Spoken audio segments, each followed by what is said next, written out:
Stick to the noise, yeah, the mess we make. Machine Pun Kelly get caught in the fake.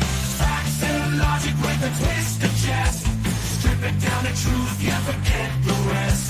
You propose the lies right out of the park. Look beyond the shadows that set the dark. Sparks of laughter fire up the night, bringing clarity where they blur the fight.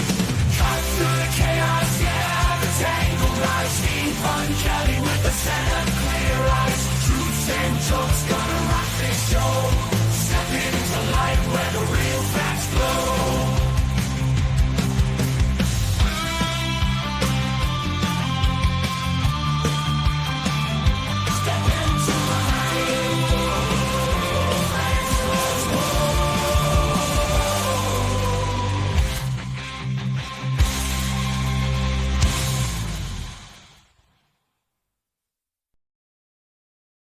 Hello and welcome to the Punch Show. If you were here yesterday, you missed a lot of fun. And hopefully today there will be even more fun because fun is what we do here. This is, I wasn't even going to do a show today, but just more feedback on this whole issue of gun control. And so I've been doing some research. I promised people, you know, they asked, well, what do you propose for a solution? And they challenged me and pushed back on a couple of things. So, you know, I did my due diligence and I did some real research and I looked into what the actual numbers were and I have answers. So today I don't know how long I'm going to spend, but I do want to show you that I am taking feedback even from the people I disagree with and trying to give honest, thought out answers. And so I have an answer for gun control. At least I think it's an answer. I've thought it through pretty well. I've done some research. Maybe there's some things wrong with it, but I've anticipated pushback and tried to steel man that pushback as best I could so that I could come with honest responses that I think if you really give me a chance to hear me out, then maybe you would at least agree this is a starting point for something we can look at and consider. So let's just start going through this. I've got a dashboard I'm going to share with you that talks about what some of the facts are. If I'm on the dashboard and I don't see your comment, it's not that I'm ignoring your comment. It's just that I don't see your comment because I'm on the dashboard. So don't get offended. All right. So let's go ahead and take a look at the dashboard. Hi. I'm actually 5'7", but all right. So I know it was a joke on my part. I got your joke. Okay. So this is my solution. Let's make responsible gun owners responsible for the guns they own. It's that simple.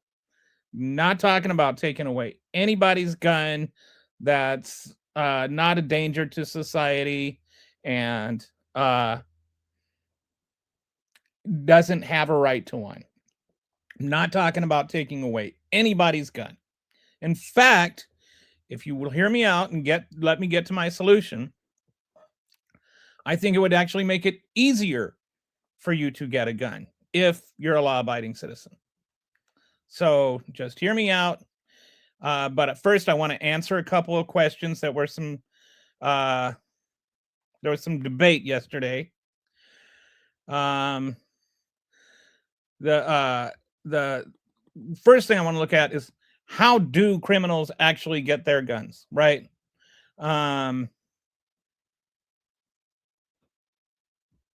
I think that's a fair question. So there's like some surveys they do with people that, you know, had guns that are convicted felons and ask them how they got them. 43% get them from the underground market. And the underground market is not like a literal underground market. And it's not like on TV where, you know, like they know a guy that knows a guy and, you know, they go and they stand on the street corner and one guy's got a trench coat and the other guy has got a couple of Benjamins and then he buys a gun and folds it up and stuff like that. That's not really how it works. It's more, your cousin knows a guy that's selling a gun, and you go to his house, and he's like not a gun seller. He just happens to be selling his gun or something like that. There's family and friends. They get them through straw purchases. Some of them steal them. Some of them just found them, or they found them on the scene. Okay. But altogether, this composes 92% of the guns that are used in, 78% of crime guns came directly from the legal gun owners knowingly transferring them through the underground market, family, friend, or straw purchases. So it's like the original owner was legally purchased it, but then they transferred it to somebody else, and they knew they were selling it. Like it wasn't like it was stolen or something like that. So when they're selling it to a criminal or something like that, then there's no real penalty for it. And we'll get to that in the next section. But right now, I'm just reviewing what the facts are in terms of how people get guns that shouldn't have them. And 78% of the time, they're gotten by people who could have them. This is what I mean by make responsible gun owners responsible for the guns they own.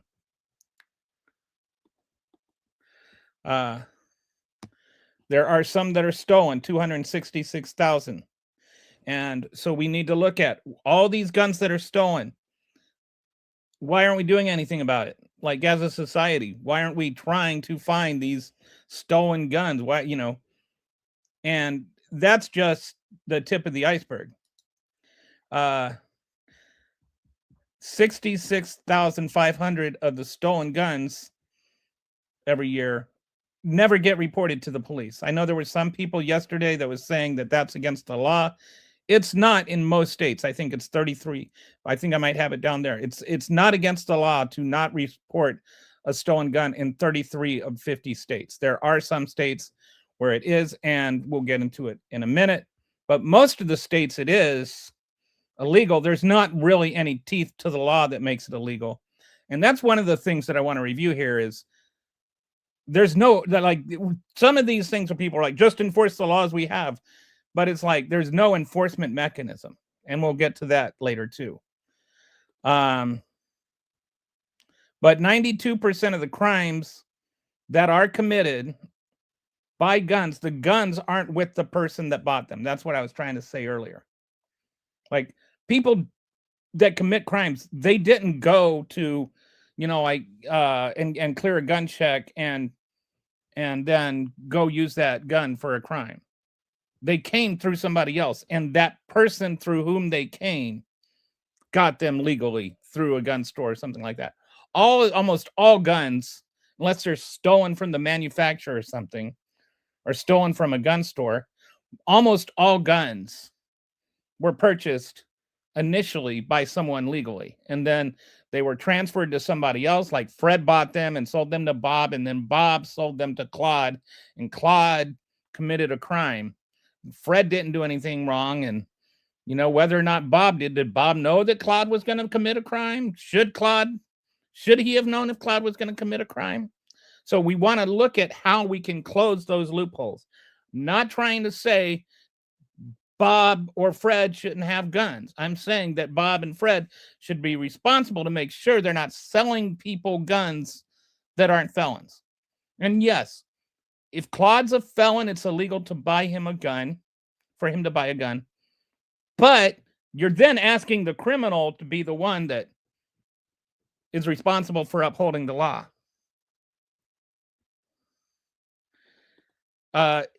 Always in the TV, Yeah. I don't know why it's always that way. Oh, yep.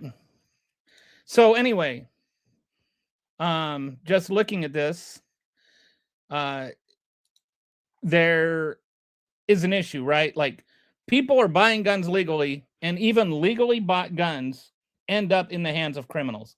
So I just want to look at how do they get there, right?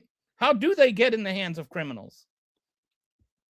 And mainly they come through the underground market, they come through families and friends, they come through straw purchases. Some of them steal them, some of them found at the scene. So how can we keep that from happening? Like the where do we problem solve? You know, like when you're trying to figure out what went wrong and you keep going back one step, right? And you try to find where is the issue at? The issue is not at the point of sale. The issue is not at the initial point of sale. And the crime is in the end user has it, right? But in between, how did that gun go from the person who could legally own it to the person who didn't legally own it? And how could that person have prevented the criminal from getting the gun, right? It's not the government's job at that point. It's actually the gun owner's job to keep the criminal from having the gun. Make the responsible gun owner responsible for the gun they own. That's what I want to say. And how does that happen? All right. So first, let's establish right now, they're not responsible because they're not accountable. Most of these guns that make this transition, this is like actually, I had a lot of pushback from this from some MAGA faithful yesterday. But I just want to point out the numbers. Last year, or I'm sorry, was it last year? I think it was last year. There were 112,000 people denied gun purchase because they lied on forums. Of those 112,000, 12 were prosecuted. One of them was Hunter Biden. But typically, lying on your gun, purchase is illegal. For people that straw purchase is when you knowingly buy a gun that you're just going to then turn around and sell to somebody else. You have no intention of actually owning the gun yourself. You know that they can't buy a gun, so you buy it and then you sell it to them, or you buy it for them. There are an estimated 50,000 estimated straw purchases annually. Of those, only 1,500, only about 3 to 4% get prosecuted at all, right? And of those that get prosecuted, almost all of them get charged down to lesser offenses. It's almost impossible to go to prison for a straw purchase. It happens, but it happens in the dozens. Out of over 50,000 straw purchases a year, only a handful of people actually go to prison over it. This is what I mean when I say there is toothless laws. You can say, well, it's against the law to do that. But when, like, one guy got 45 days in prison and he had 40 counts, got convicted of 40 counts, and he spent 45 days in jail over it. All right. That's not a thing that has teeth. How much money, did he make off of that? If there's no teeth, for people that like want to talk about the death penalty for so many things and talk about blowing up boats, this law is toothless. All right. So I think that we need to have more serious enforcement of straw man laws, and I think we need to have more serious penalties for straw man laws. Like, if you do it, like a year minimum in prison or something like that, like actually have a deterrent. And for each count, you got to do a year. Because then people stop doing it. The idea is not just you can punish people or whatever. And you say, well, you can't, laws aren't going to change the criminals. why have the, we talk about deterrence and other things. Why not a deterrent in this? So, like, really make it punitive to buy guns for a felon, especially if there's a good chance that that they're going to shoot somebody. The longest prison sentence I could find for a straw man purchase was 3 years for somebody that bought a gun for gang leaders that were then used in like multiple counts of homicide, which to me, in a case like that, you should be charged with an accessory to murder. But that guy got 3.5 years in prison. So this is what it's utterly toothless. Let's put some teeth in that legislation. It's not changing the law. It's just giving teeth to the law we have. All right. So stolen gun reporting laws. Right now, there are 17 states that have a mandatory stolen gun reporting laws. Of those, there aren't really anybody that's gone to prison for it. And typically, it's just like a $7,500 fine if you didn't report your gun stolen. And then, what was it? Let's go back up here. 7%, or no, 6% of the guns that are used in crimes are reported stolen. So let's put some teeth in that. And I'll get to you in a minute how I think we can handle that to where that starts to have some teeth to it without infringing on anybody's rights. Nothing I say here will remotely infringe on anybody's rights. But these are of the states that have it. New York had 11 arraignments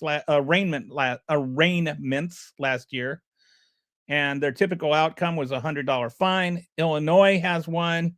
They had fewer than 10 arrests. Most of those were $75 to $90 fines. Connecticut had 19 charges filed, 0 convictions, and in Rhode Island, 4 charges and average of $90 fine. So, like, all together, for all the gun thefts last year, there was like, even of the people that didn't report them, there was like a couple of $1,000s in fines, all told, combined. Like, again, we need to put teeth in laws, and we need to make gun owners responsible for the guns they own. It's not taking the guns away from responsible gun owners. If you can't be responsible for the gun you own, you're not a responsible gun owner. All right. Current law requires prosecutors to prove knowing intent, nearly impossible. When they sell a gun to somebody, they have to know that it's going to be used for a crime. So, it makes it easy to give a wink and a nod and say, yeah, what, plausible deniability is everything, right? And so that's why it's so hard to prosecute. But I've got a solution to that. Gun owners face virtually no consequence for arming criminals, whether through straw purchases, unreported losses, or negligent transfers. All right, so this is my solution. All right, and I know the first thing you're going to think of if you're a gun owner and you're like terrified of a federal database, just sit on that. I've got the answer to that. All right, so my solution is you have an annual background check. Some people are going to say, well, that's a cost and blah, blah, blah. You have an annual cost on your car. You have to pay registration every year.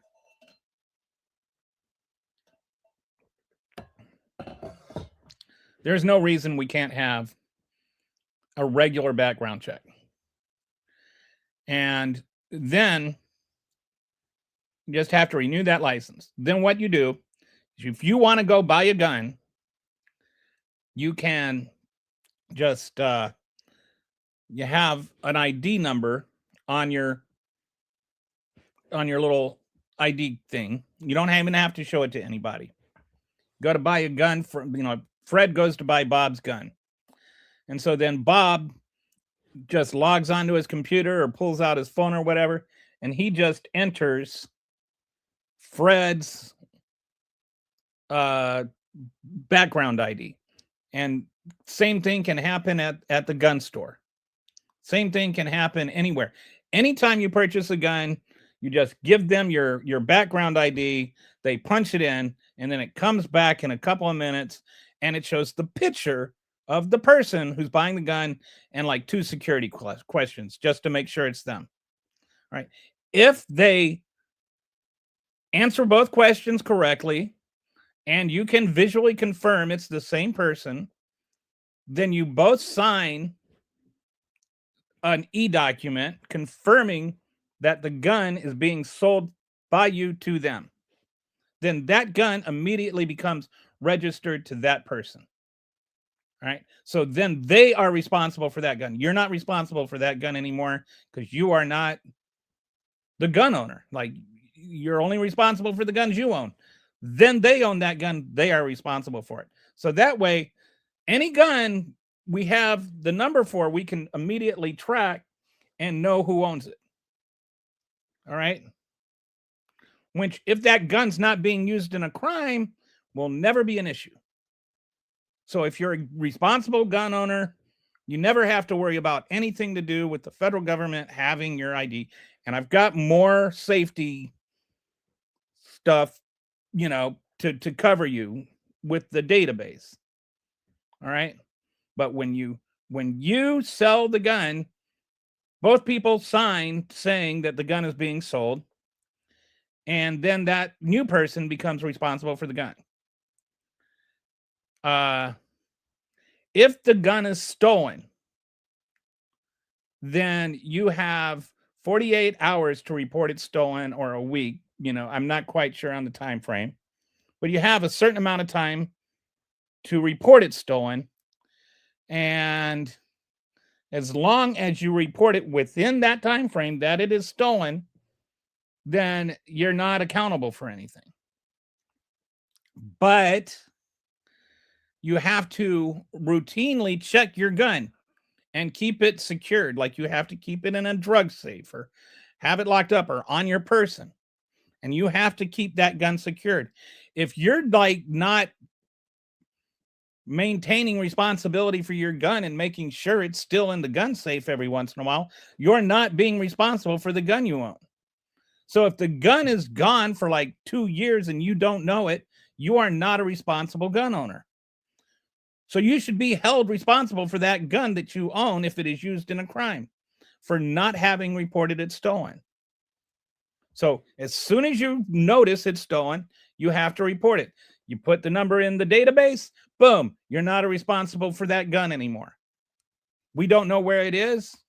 That's fine. It's not your responsibility at that point. Responsible gun owners should be responsible for the gun they own. But if we put some teeth into the law that says you have to report it stolen, then that starts to matter, right? Like, maybe you have to do 30 days in jail, or maybe if your gun is used in a crime and you didn't report it stolen, you're civilly responsible. You can be sued for that gun being used in the crime for not reporting it stolen. You have to be accountable if you want to be responsible, right? You can't just say, oh, my gun was stolen, because then that's just giving everybody a back door, right? You can just give your gun away. You can sell it. You can, straw man sell it. You can do whatever you want. And it was stolen, right? No stolen gun loophole here. If you're going to be responsible gun owner, be responsible for the gun you own. Okay. So we have the annual background license. We have an annual transfer system. We have a mandatory theft reporting. We have strict criminal liability. If you,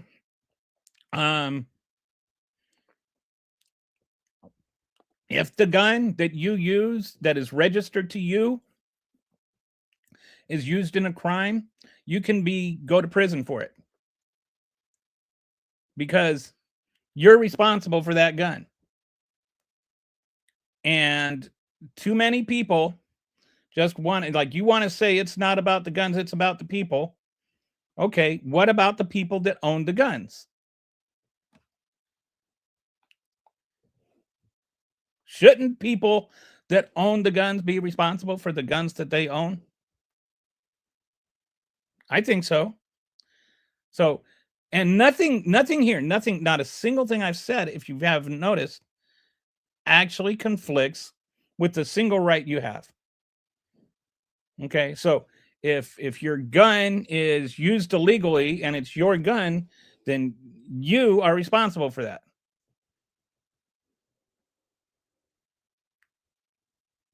Now, the last thing that people are going to say is, what about the privacy? Like, I know that there's people that are all up in arms that, like, we can't have a federal database of guns because then the government's going to come for our guns and all that stuff.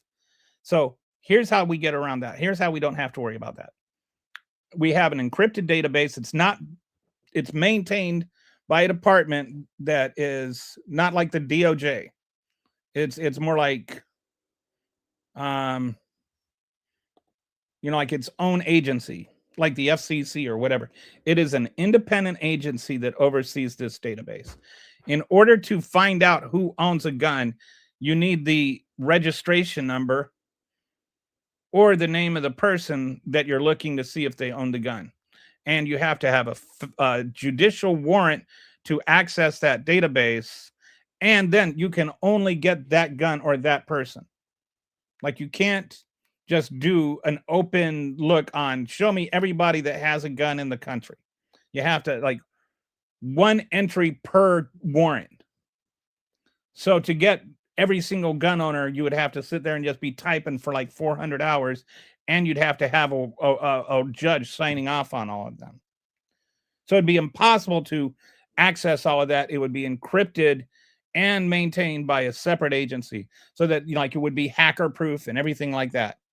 But then if that gun is used, we could immediately access who that gun owner is and figure out what went on. So it actually helped as a crime fighting mechanism without endangering anybody's rights. There's nothing in my solution here, nothing in my proposal that actually makes it harder for gun owners. In fact, because you already have that license, you don't have to wait 3 days if you want to go buy a new gun. You can just go get one. You can buy a gun on the spot anytime you want. So and the other thing is, if somebody is, like, let's say that they get a stalking or they get a restraining order because they've been abusing their spouse, and they already have a background license, you could immediately pull that background license. So if they wanted to go and get a gun to murder their wife with, they couldn't do it. They couldn't do it from a straw purchase. They couldn't do it from a gun store. They couldn't do it with anybody. Even though yesterday they could have bought a gun, today they can't buy a gun. As soon as that gets pulled, it's immediately in the system. This is relevant because there were, like, a number of cases last year, like in the I can't remember how many. Forgot to thought that there's this thing called the Charleston loophole. I thought I had that in here. I think I forgot to put it. But the Charleston loophole is, if the 3 days elapse and after 3 days you don't have an answer, the gun owner can, the gun store can legally sell you the gun. You don't have to wait until it's done. And a significant number, like almost 300,000 people last year, acquired guns that they wouldn't have otherwise been able to buy if the background check had been completed. And of those, like 2/3 of them would have failed if the background check had been completed. So that's a thing that needs to be closed. But if we had the background license thing, then everything could be taken care of immediately.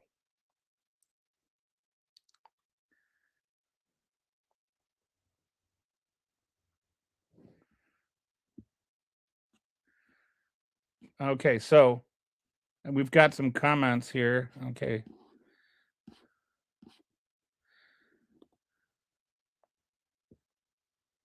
No, I don't think people are killing themselves simply because they have access to guns. And I don't deny mental health issues. First of all, what I think you're referring to is I am saying that because people kill themselves using guns does not mean they are any less dead. And denying people that are suicidal guns actually saves lives. You're the one that's denying that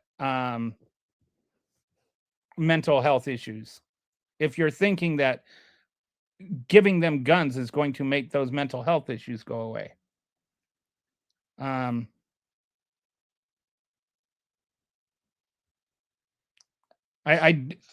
There are cases like there was I want to say an Air Force base in Michigan where I want to say it's in Michigan. It had a high suicide rate among the security police. It was like one of those really cold and dreary and dark places. And so they had this really high security rate, and the security officers were taking their handguns home with them. And then they changed the policy to say that they couldn't take the guns home with them. And if you do any serious study and research into people who take their own lives, it's usually like a pretty spontaneous decision. It's not like sometimes it's premeditated, but most of the time it's a spur of the moment decision. And so what they found out is when they changed the policy so that you couldn't take your gun home and you had that nice easy way to take your own life, when you took that away from them, the suicide rates almost bottomed out. Like they went from one of the highest suicide rates in the entire military of any base in the military to like just not having them. So yes, I think that people who kill themselves by guns are still going to die. And I think that preventing them from having guns can save lives. I also think that this is not relevant to the conversation we're having right now, which is people using guns in crimes, unless you want to consider suicide attempt a crime. Nobody cares, Grandpa. You realize if you punish people for getting their guns stolen, they will not report themselves. No, this is the opposite. I am saying you're not punishing people for getting their guns stolen. You're punishing people for not reporting their guns are stolen. You're incentivizing them to report their guns stolen. You're literally rambling to no one. Okay, I've got 130 listeners right now. Is it just you? Is it just that you do? Is this just what you do to feel smart? What's the use in speaking to an empty void? Are you you're here? Okay, all your evidence is anecdotal. No, it's not. I actually just presented a whole bunch of very objective statistical data. It's relevant because you cite a gun death that includes suicide. No, it's not. Because I'm not talking about gun deaths right now. I'm talking about people that commit crimes using guns. Gun deaths is a whole different source. And by the way, like, okay, there are 45,000 gun deaths a year.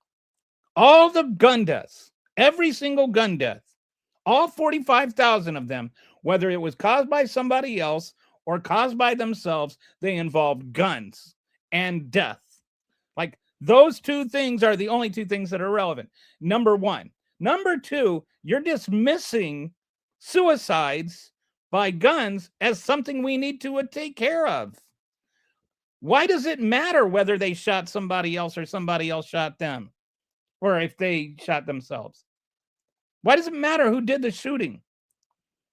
The gun is still accessible. The gun still makes the death happen. Like, well, their access to the gun makes the death happen. It doesn't matter. And number three, if it's only 23,000 people that are murdered every year by guns, that's still 23,000 people. Like, you're like saying, oh, well, only half, like, so what? You're getting like all ginned up about the suicide thing as though that proves something wrong, other than you don't care about people that commit suicide. Okay. Yeah, I listened to you yesterday asking the same question. Problem is you don't want to accept the answer. I'm not asking any questions. Are you talking to inner person over there? Maybe you're talking to inner person.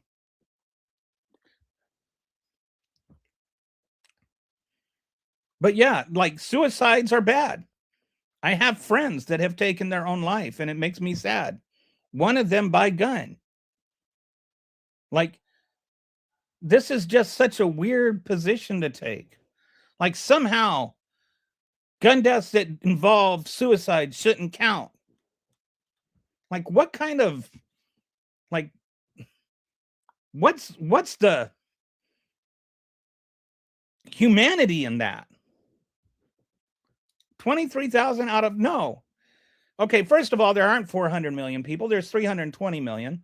Secondly, 23,000 out of 420. We have a murder rate 10 times higher than UK or Japan. 23,000 people is a lot. If you want to say 23,000 is negligible, why is that negligible and 75,000 isn't? It's not like that statistically big of a difference against the 320 million. But you're ready to go start a war with Venezuela. If you take guns away, people will jump in front of trains. I have a friend that died by jumping in front of a train too.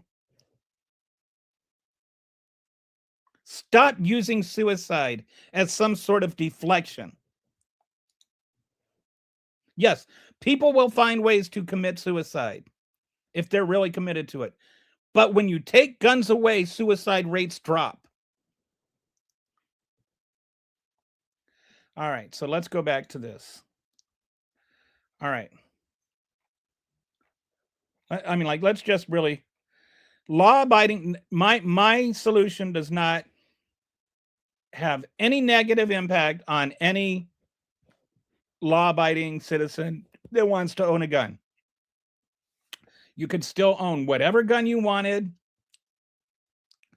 and you could get it whenever you wanted. All you would have to do is just abide by the law. That's it. If the argument is, you know, like, you're a law-abiding citizen, you should be able to have a gun, I 100% agree with you. And this actually makes it easier for you to get one if you want one. Because you could do it on the spot. No 3-day waiting list. But what it does do is everybody else, like, the idea, like, all these arguments are, let's keep the hands out of criminals. So what I'm doing is I'm trying to go in and figure out a way to keep the hands out of the criminals. And by doing this, every time a gun is sold, instantly you have a background check. And that background check has an instant result and tells you whether or not that person can buy the gun. That's it. It just, and if your gun gets stolen, you have a permissible amount of time to identify that. It puts on you the onus of keeping track of your gun and making sure it's still there. Like, if it's in a gun safe, all you have to do is just pop in there once a week and make sure it's still in the gun safe. One day you open up your safe, the gun's not there. You go, oh no, my gun's not there. You call the police. You say, my gun is stolen. I don't know when. I looked at it last Wednesday and it was there. Now it's Tuesday and it's not. And so, you reported it stolen. You're no longer responsible for that gun.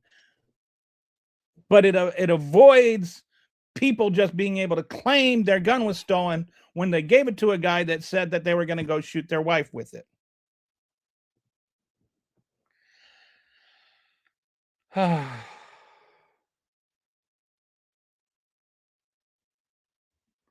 Okay, so all right, you just deflect whenever you haven't gotten me in a corner, and I haven't deflected. You just ignore what I say in response to you. When you take guns away, you reduce the suicide rate. That is a fact. You're bringing up suicides as though that means, like, if somehow somebody commits suicide by gun, that it means they're less dead, or it's like not honest to use that. I'm saying directly, if they shoot themselves in the head and they're dead, they still shot themselves in the head and they're dead. That's not a deflection. You won't acknowledge that. You're the one deflecting. You're deflecting by calling me a deflecting. You're deflecting by saying you got me in a corner. You're just saying stuff. Dude, there are so many guns sold illegally in the black market. Okay, do you think the black market is like black market mart? What is the black market? The whole point of the ID is to eliminate the black market. Every single gun that is bought initially is bought legally. And so it makes sure that every transaction subsequent to that gun is a legal transaction. And that as soon as that transaction is made, the person who bought it is now the legal owner of it. The whole purpose of this is to eliminate the black market. So yes, I am trying to solve the problem you are talking about. That is why I am talking about it. Yesterday, everybody's like, oh, well, what's your solution? So I come to you today with a solution, and nobody's like, you don't want solutions. And you don't even identify why you don't want one. Like, if you're a responsible gun owner, what do you have to worry about? Why is it that everything has to be an argument? Why can't we have a conversation where we're actually looking for solutions? I tried to come to you with a solution. Can you consider what I'm saying instead of just knee-jerk reflexively saying, but this? That's not an anecdote. I don't even know what anecdote you're talking about. I'm bringing statistics here. No, the majority of gun deaths are not suicides, and it still doesn't matter. Like, why are you so stuck on the suicide thing? You will never be able to eliminate the black.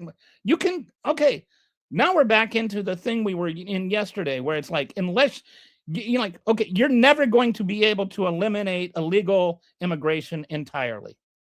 Should we do anything about illegal immigration? There's too many undocumented people in the street. Why can't you understand that?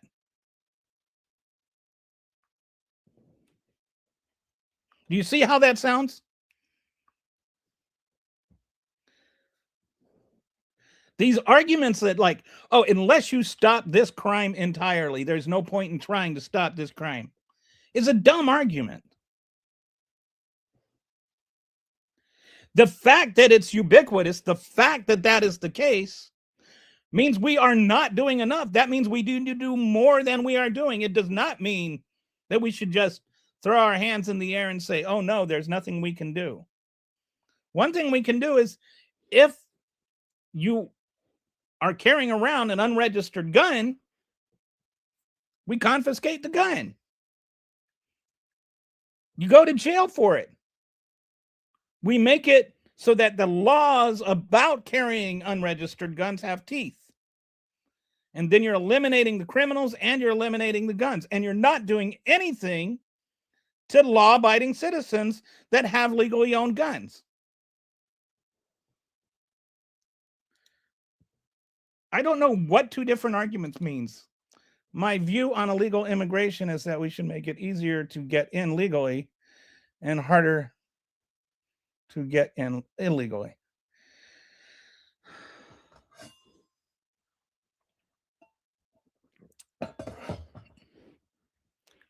I think there's, in general, I think we need to change our immigration laws so that people can migrate legally more easily here. And I think that we need to make it so that more diverse people can make it legally here. And not just for the immigrants, but also for the people that are here. Like farmers, for instance, that can't afford to uh, have workers come over on an H-2A visa. If we could have migrant farmers come over here legally without costing the farmers $7,000 per worker. But in general, I wouldn't say I disagree with you. I think we do. As far as harder to get in illegally, I think you probably underestimate how hard it is to get in illegally. A lot of the times people are saying that people came in here illegally. Some of them sneak over the border, but most of the, when you talk about, like some of the numbers that people like Elon Musk use or Donald Trump, they're made up numbers. They're not real numbers. There are about 11 million at most, like the high end of actual legitimate estimates for people that are here illegally is about 11 million. Of those, I think it was, and that includes people that are undocumented and people that are, like snuck over the border, and that includes everyone. Period. It's not just, like people that were over here under Joe Biden. Like they talk about like 30 million people came over under Joe Biden and they're all stealing our jobs now and all that. I think one thing that gets conflated is a lot of numbers get bounced around that are not true. One of the ways they do that is they count encounters as a border, as like somebody that's over here illegally, which is bogus. They also sometimes will count people that came over here, turn themselves in to request asylum, which is the legal way to request asylum. And then they call those people illegal because they don't have like visas or something. They don't have documents. So they're technically undocumented, but they're not technically illegal because what they did is illegal. But sometimes they get conflated with people that are illegal. So undocumented and illegal don't actually mean the same thing. But MAGA's not very good at nuance. We should be able to agree about that, no? I think, and I think we should be able to agree like this on this, because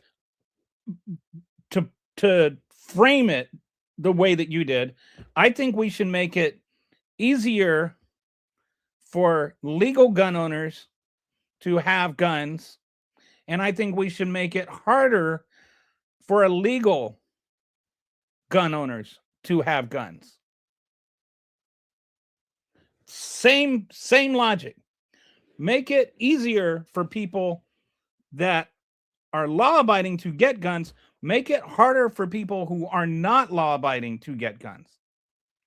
And the way we do that is not to like just beef up the laws against criminals.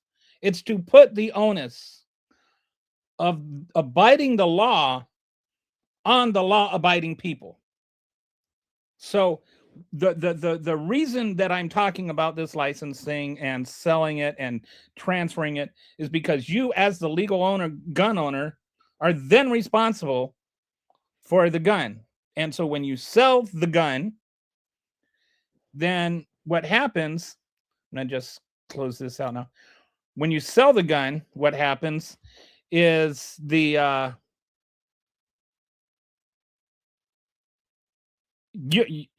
responsible for that. Like you're the one that goes on, but you're the responsible party. You're the legal gun owner doing it. And so it's not the felon comes in and he says, I want to buy your gun, and you say, okay, you haven't committed any crimes, have you? And he says, no. And you're like, okay, here, give me my $50 or $100 or whatever you're selling your gun for. And he says, thanks, buddy. And then he goes out and he shoots his ex-wife with it. The difference is he comes in, he says, I want to buy a gun. You say, okay, great. Can I see your ID? And he tells you what his ID number is. You punch in the number and you look at your phone, you look at him, and you're like, you know, you don't look like this guy. Because this guy is a 5'3" blonde woman, and you're a 6'4" brown-haired man. So then he says, okay, you got me. Or it does look like him, and then you're like, okay. Or it kind of looks like him, and you run the security check, and he says, you ask him the security questions, and he gets them right. You sell him the guns. The onus for the law is on the seller, not the buyer. Right now, what we have is a secondhand system where the onus of following the law is on the buyer. Like we make it's illegal to buy a gun secondhand that you shouldn't be able to buy. It's not illegal to sell it, not by federal law. It's illegal to knowingly sell it, but it's not illegal to unknowingly sell it. And that unknowingly leaves a lot of gray area. And that's why I was pointing out only 12 people were convicted of that last year. Only 12. It's very rare for people to be convicted of selling felons guns, even though 93.7% of them or 92% of them are well, I guess no, 6% are stolen. So 86% are bought, but they're not bought from gun owners or from gun stores. They're not bought from federally approved gun stores where you have to buy to clear a background license. 86% of guns that are used in crimes are obtained that way. So the idea is to take that 86% and reduce that number. When we reduce that number, we reduce the number of guns that are being used in crimes. It wouldn't matter how many guns there are on the streets if the guns on the streets are all in the hands of legal gun owners.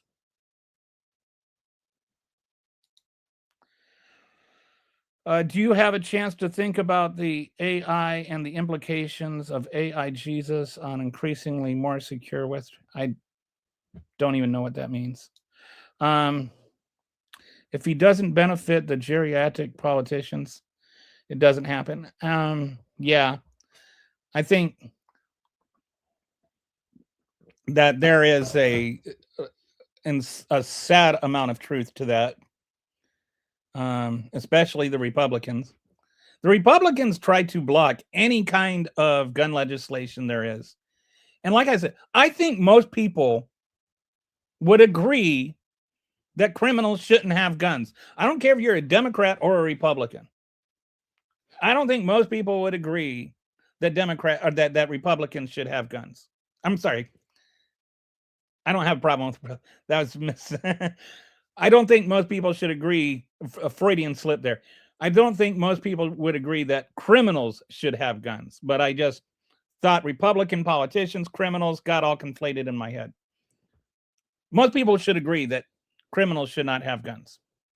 All I'm talking about is how can we keep the guns out of criminals' hands?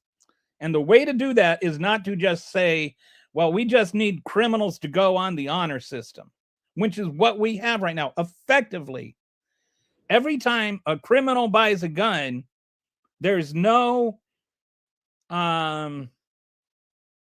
real reason for the seller to not sell it to them, because they can always just pretend that they didn't know that they were selling it to a criminal.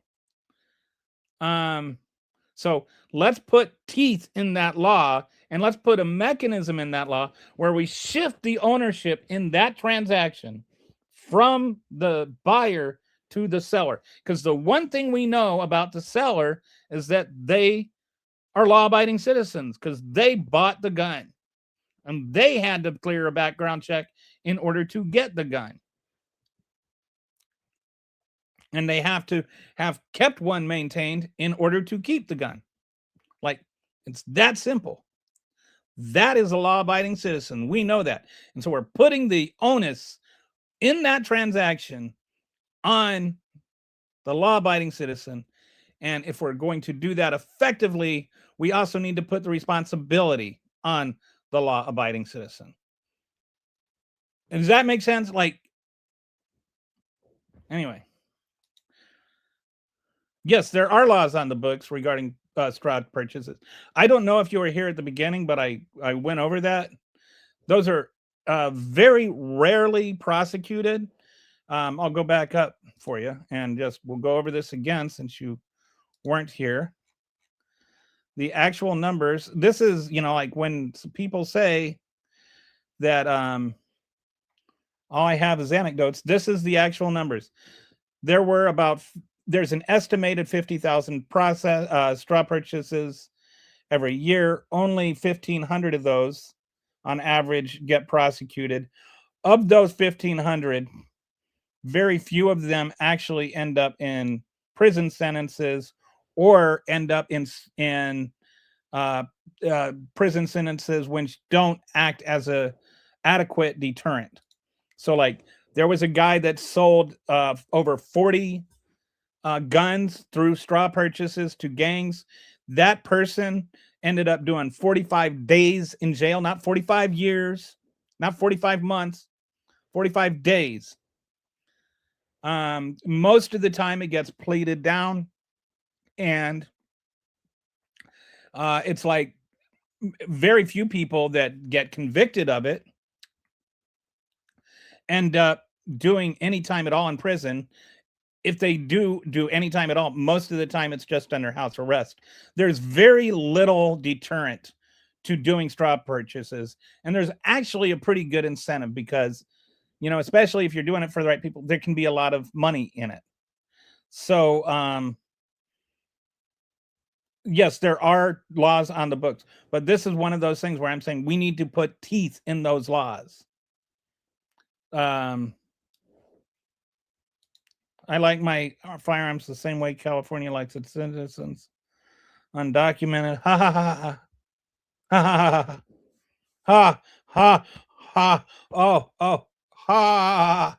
Oh, that was a riot. That was a riot. Okay. Well, you're a funny guy, Free Cali. But this is, if you want to have a cavalier attitude about guns, then don't complain about criminals having guns. If you want to talk about undocumented people and you want to talk about undocumented guns in the same breath, then you should be like for undocumented people. Because the way that you the way you limit undocumented people is through legislation and through regulation.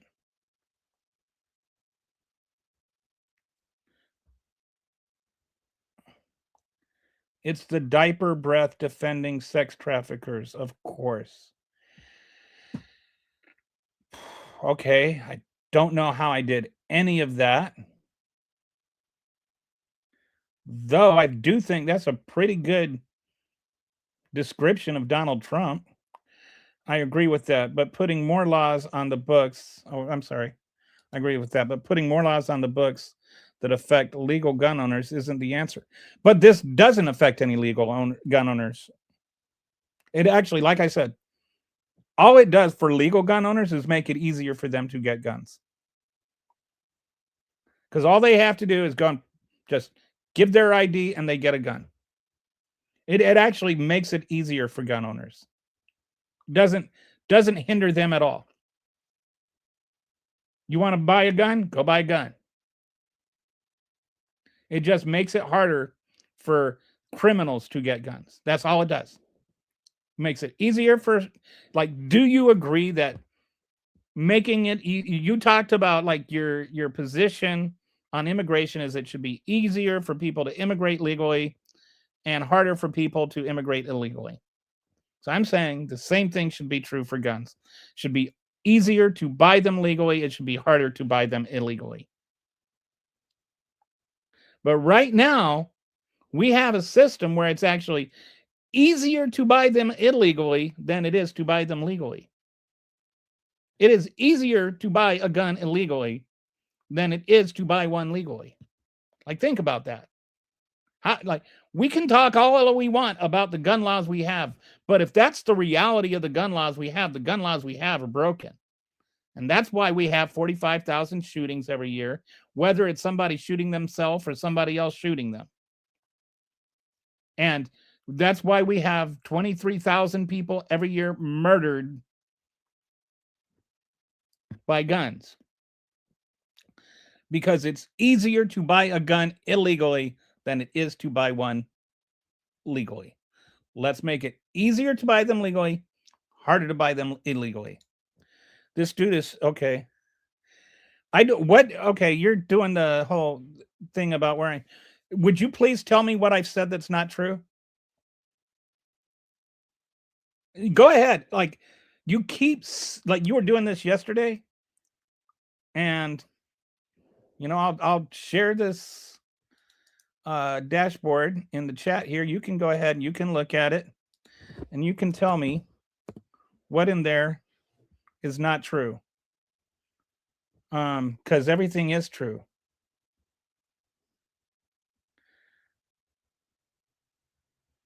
Is tonight the night we grind some dungeons, Kelly?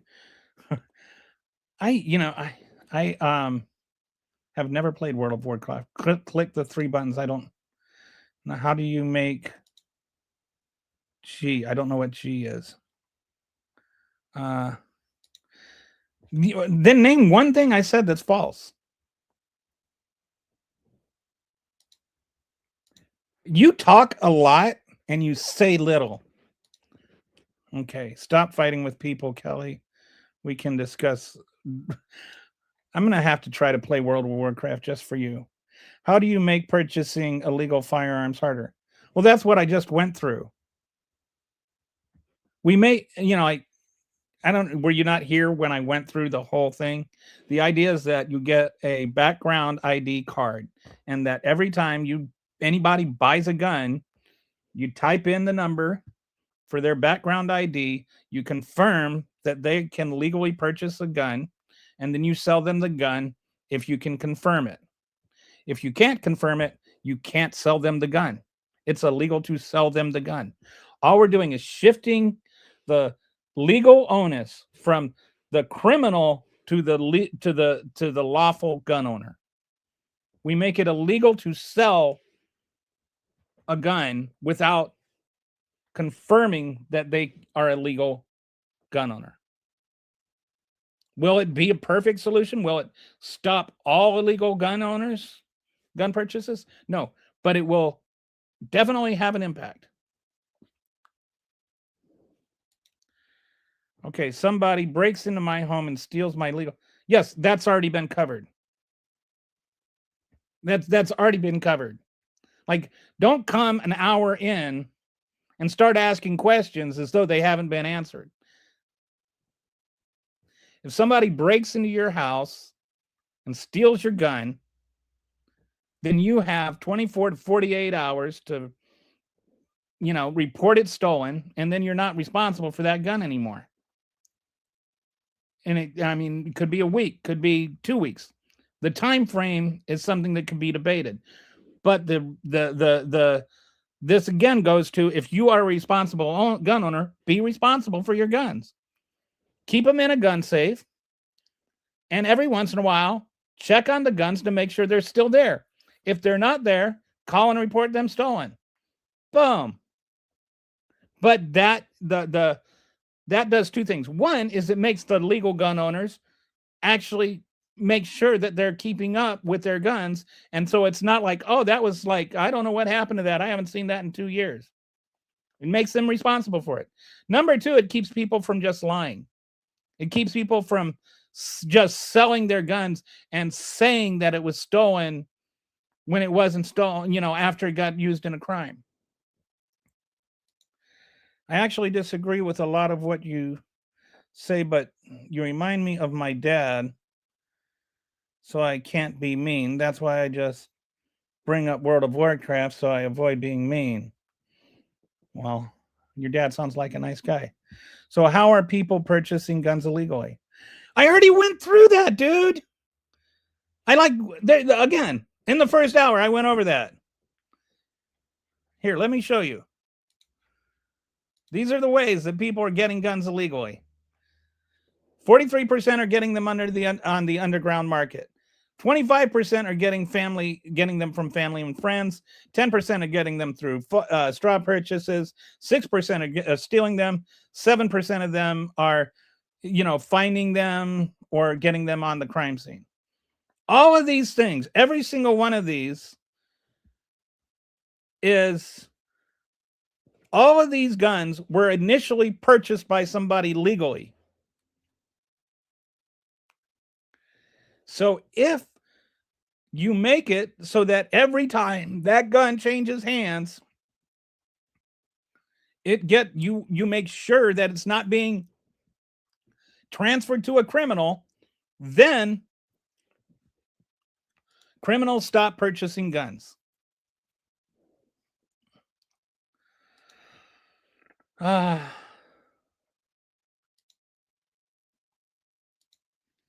When the feds come to check on your guns, remember. Okay, so I talked about this too with the feds thing, that this would be an independent database owned that's maintained by an independent agency. It could be like mandatory, both parties involved, and like a 3-2 split with a 5 person membership, and the whole system would be encrypted. You would only be able to access one person's or gun at a time. Like and each one would require a federal warrant signed off on by a judge. So you couldn't get like the federal government coming and crashing down on everybody who owns a gun's house. So and the only thing, like when you enter somebody's number to sell it, that doesn't give you any personal data other than it just confirms who they are. If you outlaw guns, only guns, nobody's talking about outlawing guns. So I would not be talking about how to legally buy and sell guns if I was talking about outlawing guns.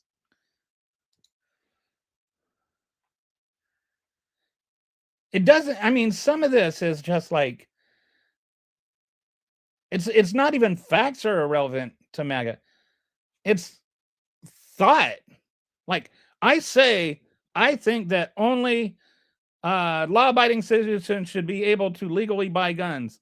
And then you got Duck Dog 04496 saying, why do you want to outlaw guns? Then go ahead and do it.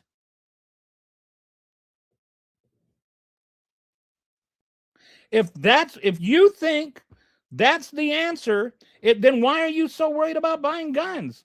Just use your little shotgun out of a nail and 2 pieces of pipe.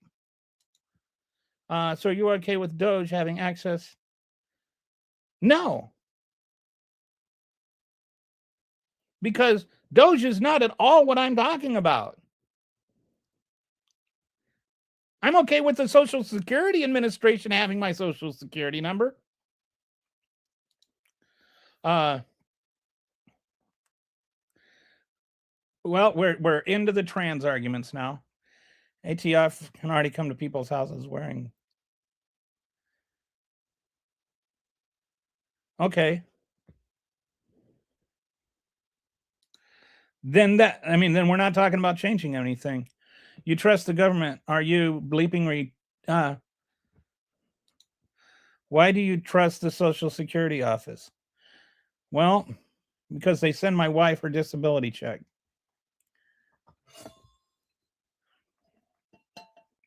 Why do you trust a convicted felon?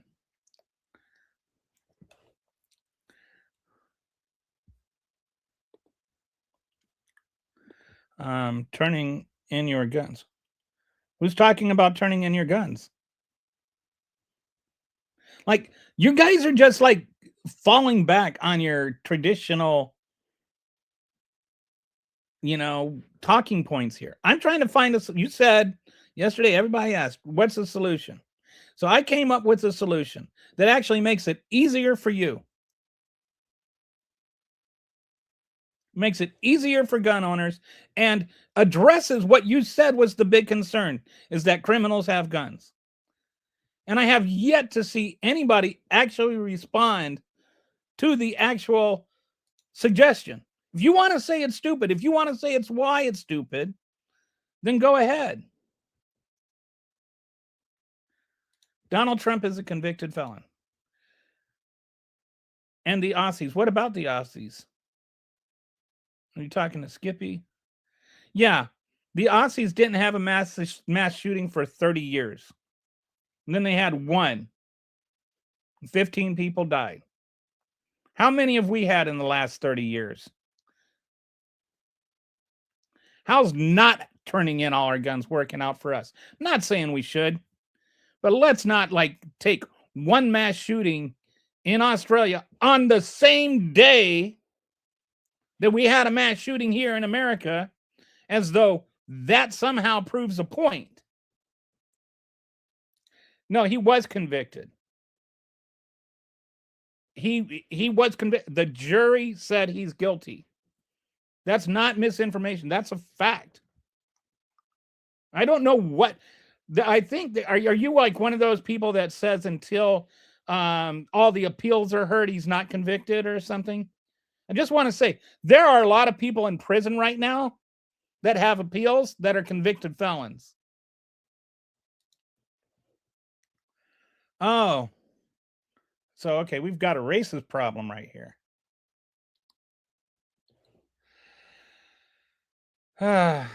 Always got to go into the racism. All right, we're not showing any more.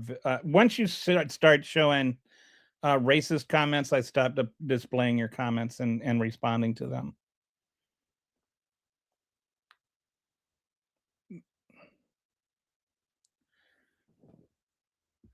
Okay.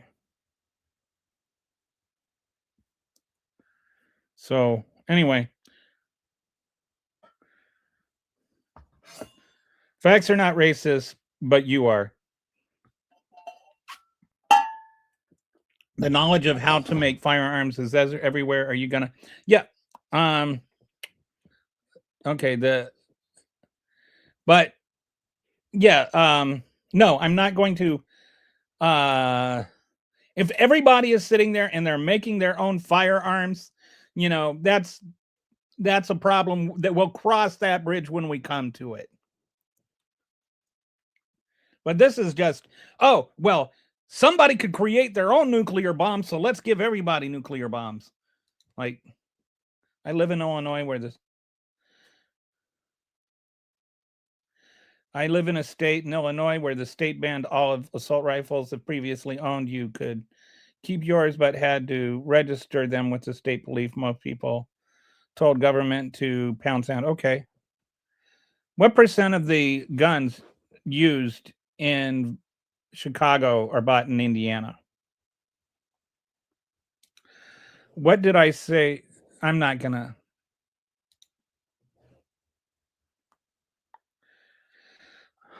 I can dispute what you said with logic, but you are clearly immune to that. Um,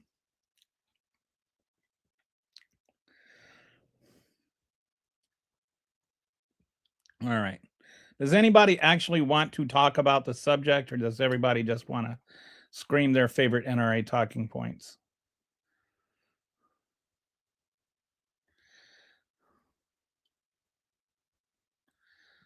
Um, All right, this guy's done.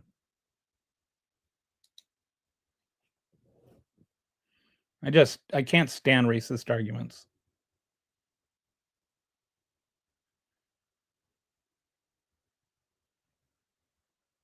We already have law. Yes, I know you. It sounds like you're just coming here. We already have laws in the books in regards to home manufacturing of firearms, and it comes down to personal use versus sale. Oh, okay. You're talking about something else. My point is, blue state, Illinois, keep putting up more laws on legal gun owners. Yeah, I know that's your point. My point is, people have cars.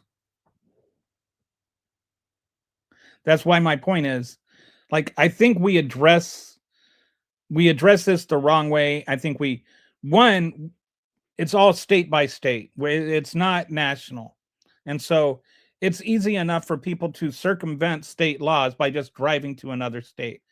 I'm not sure what the current percentage is, but the last I checked, like 50% of the guns used in Chicago gang life were actually purchased in Indiana. They have gangs where they have people that live in Indiana, like gang members that live in Indiana and go to college and stuff, and their whole part in the gang is to buy guns and sell them. They buy guns in Indiana, and then they give them to the gang members in Chicago. Like,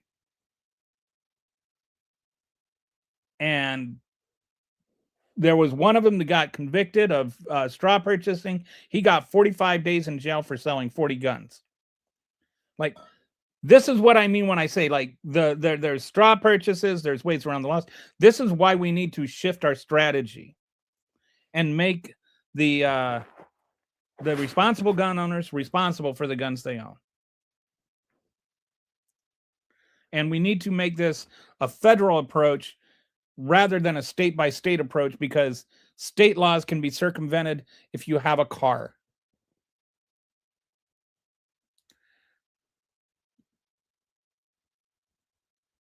Yes, that's my whole point, Doug.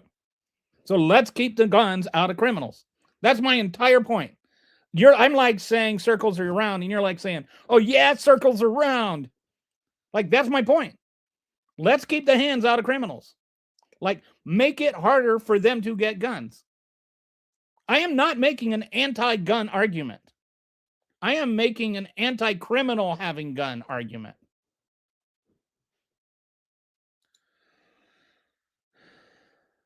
It's funny that Pritzker family owns a gun range one state over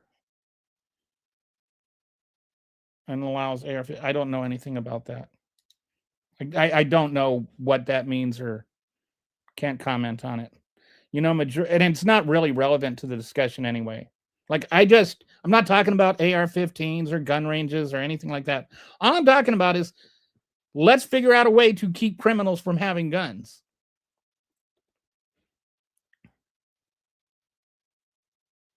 You know, majority of illegal firearms are traceable to states with lax firearms. Right. And like I was saying earlier, 92% of guns that are used in crimes are not used by the person that initially bought them.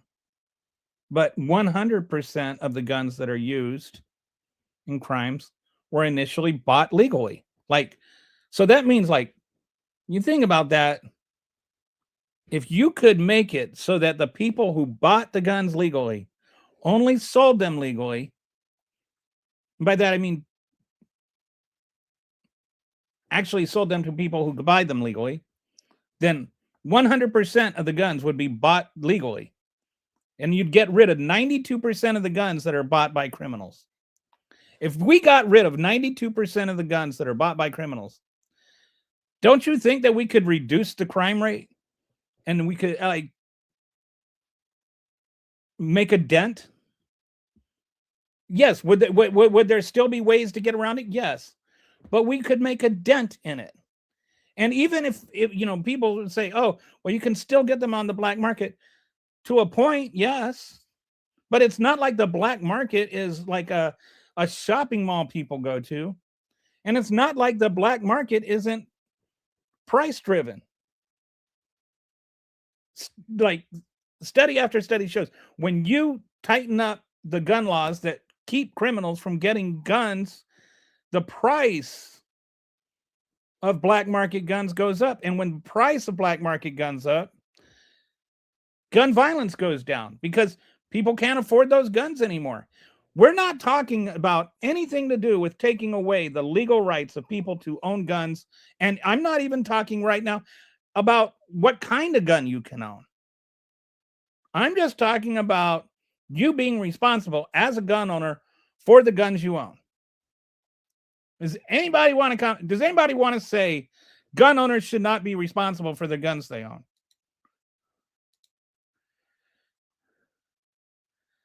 Yes, I agree. Absolutely, Jess. That's the only thing that matters. Responsible gun owners should be able to have guns. Criminals shouldn't. Yes, there is a federal law from banning. How many times do I need to say? You've been here while I've said this multiple times, and it's not charged. That's the thing. There are less than 400 cases, I think, of people being prosecuted for trying to buy a gun illegally. It's actually really rare, and there's even fewer that are prosecuted for trying to sell a gun illegally. And when it is prosecuted, like there were 125 cases last year for people that tried to buy a gun illegally. And trying to sell one, there were only 1,500 prosecutions, which is only like 3 or 4% of the total number of times it happens. And the ones that did, most of them either pled down to lesser charges and misdemeanors, or they didn't serve any time. They were under house arrest. So all I'm saying, there are federal laws. I'm not saying we need new laws on this. I'm saying we need to put teeth in those laws.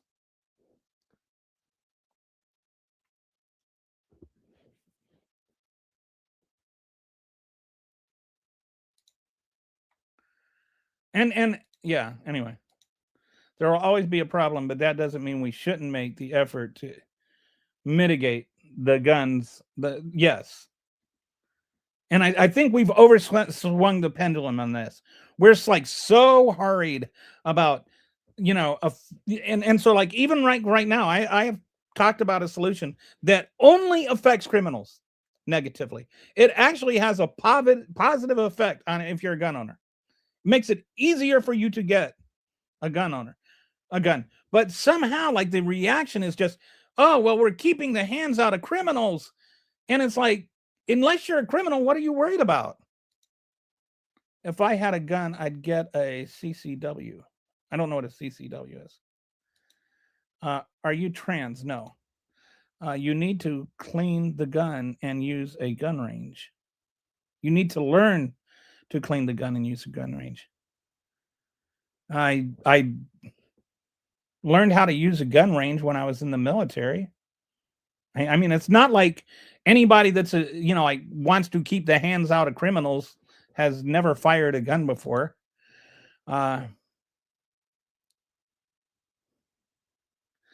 Having federal laws doesn't matter when people from other states buy guns, trafficking guns to states with really strict laws. It's common all the time, all the guns in Mexico. Yeah, isn't that funny? We're worried about them bringing fentanyl up here, but we've got guns going down there. I'm for the Second Amendment. I hate gun laws. Okay, do you think criminals should buy guns? I mean, I just want to ask, do you think that like a terrorist should be able to buy a gun? Like, because I'm not talking about, law-abiding citizens not having guns. I've pretty specifically said that at least a dozen times. Okay, so the simple answer is actually to enforce. No, the simple answer is not just to enforce the law. The simple answer is to put teeth in the law. right now there's just not enough actual repercussions for breaking it.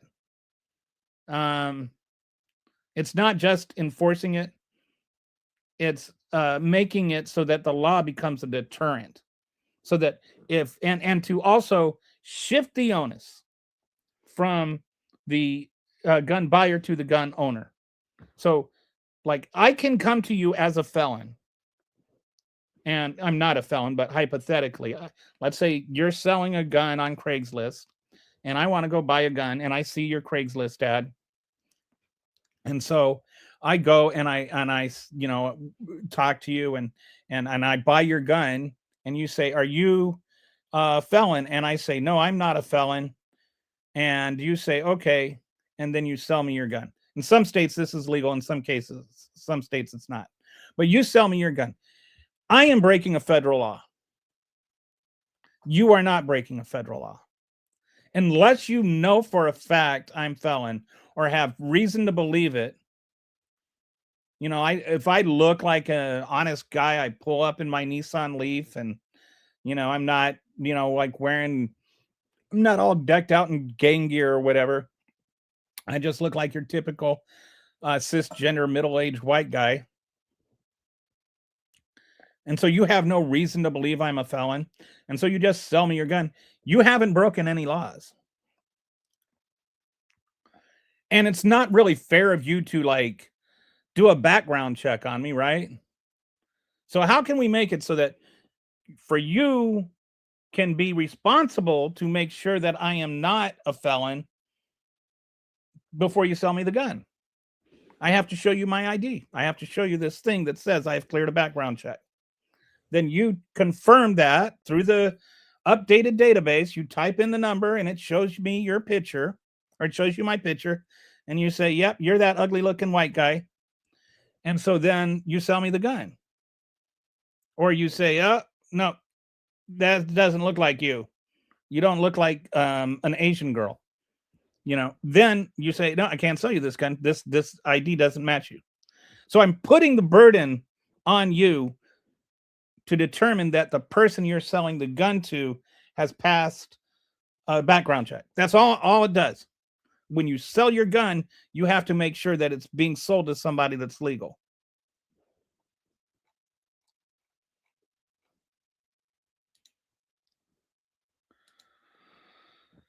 I'm just saying criminals don't abide by laws. Right. So why are you asking them to be the ones that are responsible for maintaining it? Shouldn't the person that abides by laws be the one responsible for maintaining it? So when you're talking about the transaction between the person buying the gun and the person selling the gun, who do you think should be responsible to make sure that they're a criminal? The criminal or the law-abiding person? Who should be responsible for making sure that person is law-abiding? I think terrorists don't. Yes, that's why you shouldn't give them the gun. So you want a grandma to not have a gun to protect? No. If grandma passes a gun check, background check, she can have a gun. If Libs had, so it seems like are you a bot or are you a real person? Because you don't seem to be responding to anything. Yes, I have a Nissan Leaf. It's the first brand new car I ever got. It was the first car I ever bought brand new. And when I first got it, I got in, I started it up, and you might say I turned over a new leaf.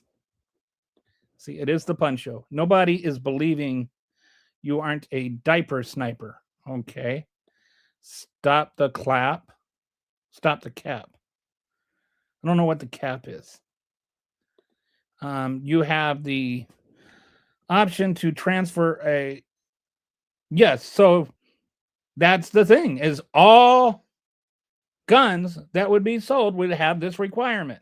You have to type in the ID, and then the ID has to like clear and before you sell the gun. So the pawn shop, anybody that sells the gun has to make sure that the person they are selling it to can legally buy it.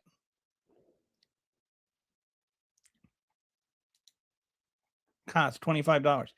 whatever they charge is fine as long as you've cleared the background check. Only decent gun broker would take one look at you and go, nah, this dude got diaper on the breath. Okay. Stop letting politicians and shills control this conversation or expect the status quo. I think this is honestly, and I think this is maybe indicative of what I believe is you have a conversation that's driven by people on the far right and on the far left. On the far left, you have people that want to ban guns. And on the far right, you just have people that have a knee-jerk response that any gun control is bad. I think most of us agree, like most reasonable people would say, if you're a law-abiding citizen, you should be able to have guns. If you're a criminal, you shouldn't be able to have guns. Like, I think that is the normal position. And I think that is not the normal conversation we have.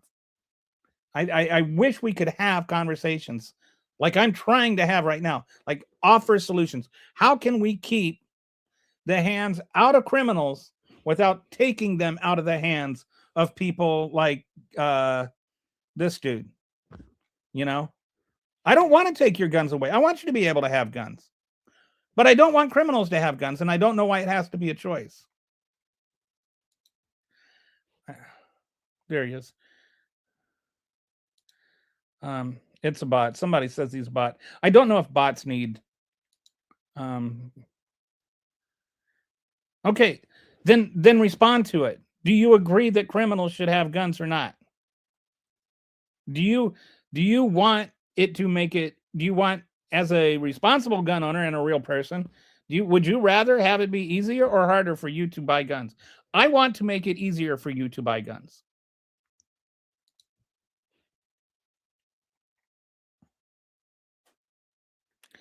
Bots think this is a monetized channel, so I can't swear, which is why I'm glossing over some of the adjectives. Bots think liberals are totally against people owning guns, and we're not. And a lot of liberals own guns. I don't own guns because I don't want to. I think, the Second Amendment should also mean you don't have to own a gun if you don't want to. How many guns used in crimes from private sales? As I said before, 92%. Well, depending on what you mean by private sales. 8% of the guns that were purchased from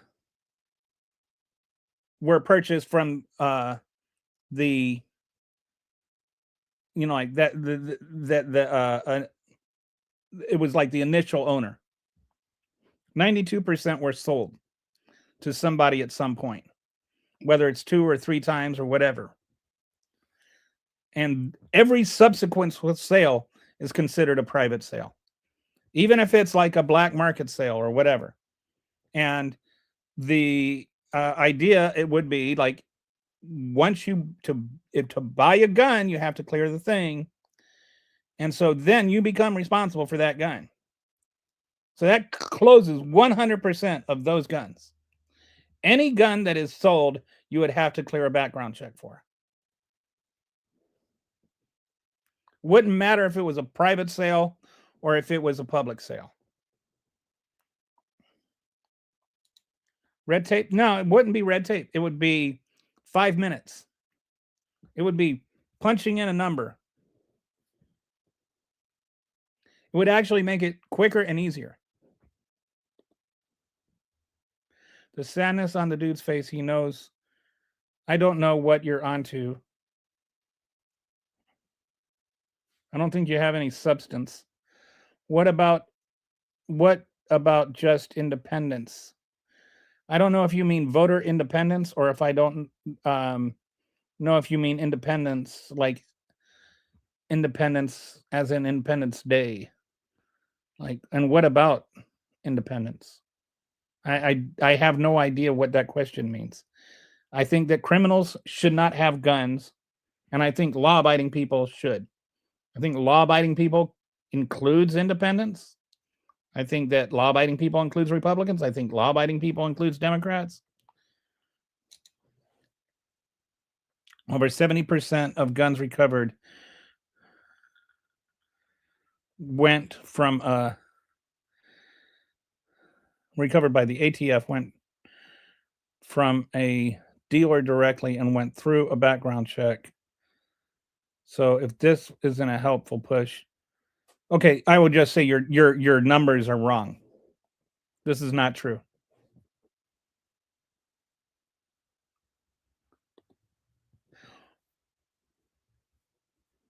That's not true. What's up, my fellow freaks of nature? If they have a gun, I want to have a gun. Okay. I don't have a problem with you having a gun. No criminals is a general term, and some people are prosecuted for crimes they didn't commit. Okay. Not sure not every crime prevents you from owning a gun. And so I don't know. Somebody's convicted of anyway. So like if you're just like saying that anybody that wants to buy a gun should be able to buy a gun, that's your opinion. I disagree with it. But I would not say that you're not allowed to buy a gun. I would say that criminals shouldn't be allowed to buy guns, or violent criminals, if you want to get specific. MAGA is a cult and a terrorist organization. Actually, you know what his answer would be? His answer would be gun control. They had gun control in 1776 and 1786. The Second Amendment was ratified in 1791. The first two laws that were passed afterwards were the First and Second Militia Act, which were put down insurrections. Shortly thereafter, George Washington led the militia to put down an insurrection. There were gun control laws all over the colonies. Black people weren't allowed to have guns. Indians weren't allowed to have guns. Lots of people weren't allowed to have guns. People that did have guns, there were open carry laws. There were laws against open carry. Or against concealed carry. I'm sorry. There were laws that said where you could take your guns. There were laws about where you could store your guns. The notion that the founding fathers did not have gun control is just ahistorical and easily debunked. So Thomas Jefferson would be like, "Why are you talking about me?" The independent party, there is no independent party. Or are you talking about the Libertarian Party? I don't know. And left or right is not about a party, it's about a political leaning. Okay, man can't get 10 likes. Okay, any suggestions that don't impact lawful gun owners? Yes. Have I made any suggestions that do impact lawful gun owners? The only impact on lawful gun owners is it makes it easier for lawful gun owners to own guns.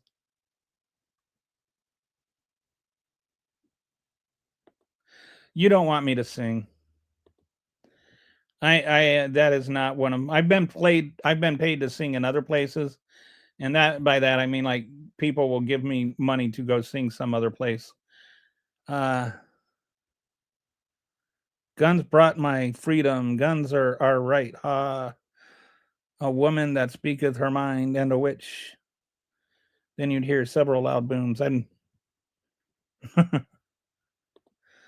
Did you mean? Oh, is that what Thomas Jefferson would say?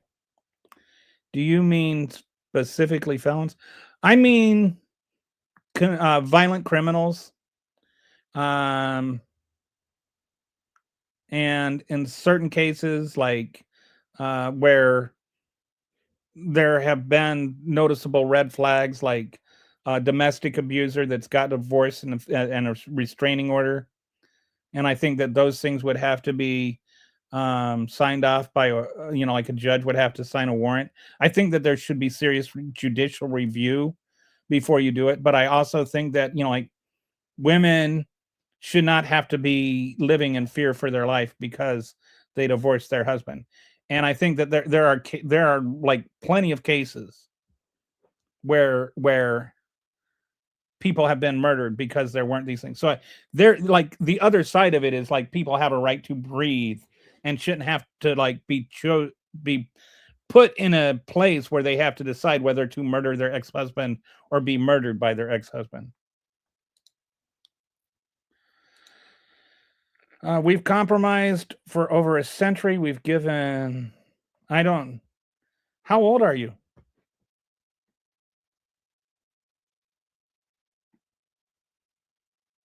Okay.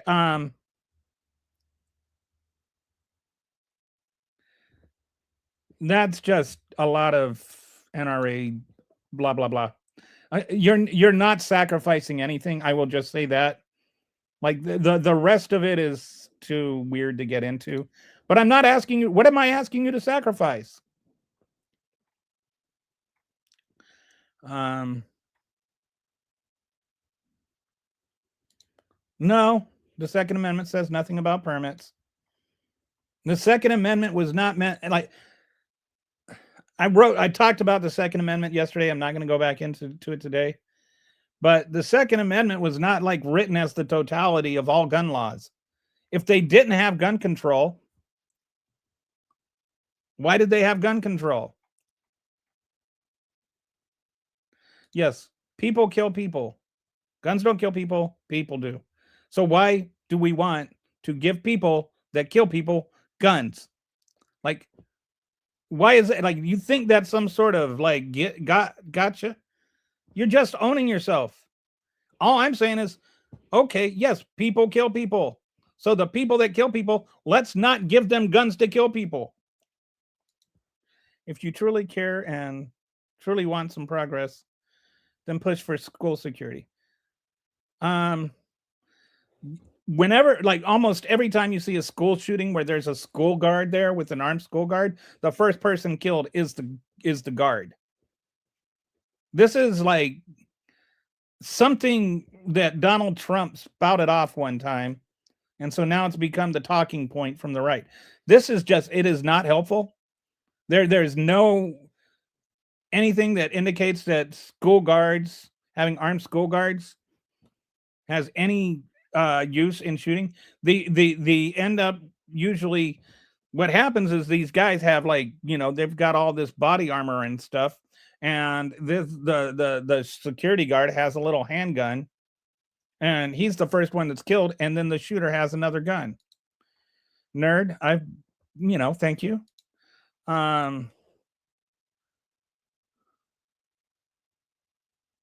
Okay, I don't have a gun, but if I do I don't think whether you keep your bullets locked up is relevant. So if we should, I didn't say we should ban guns.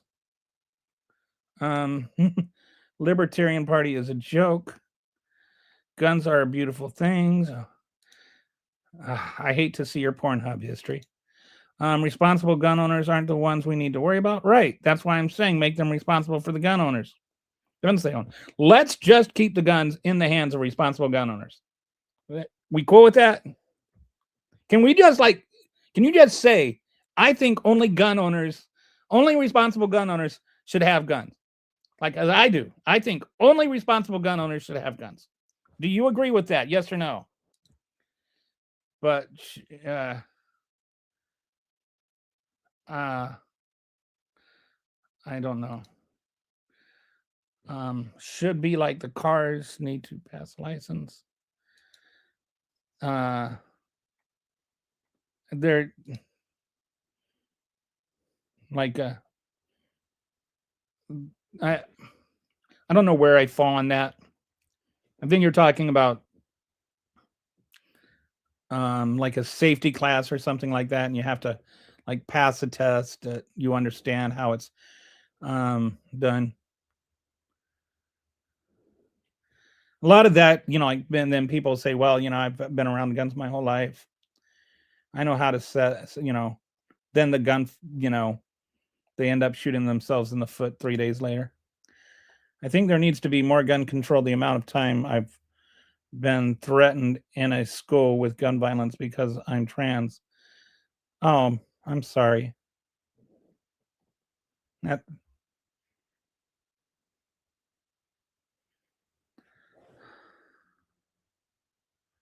I'm really sorry.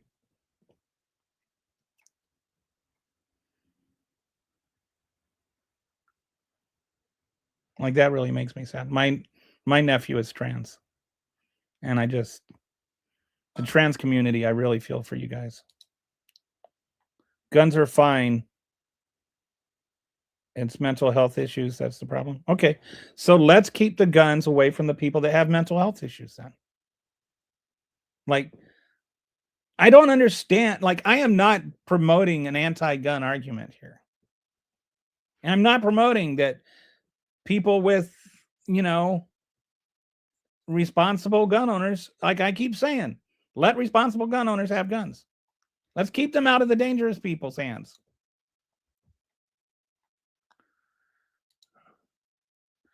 I don't know how you made the thing teal. That's kind of cool.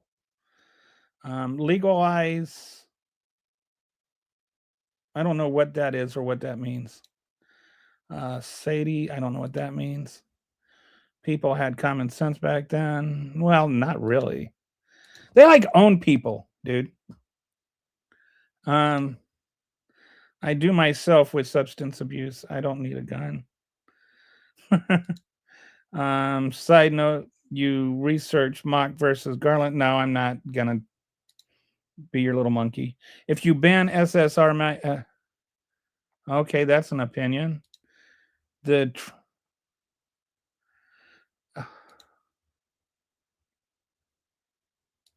Anti-trans people are not welcome here. So we won't be hearing from that person anymore.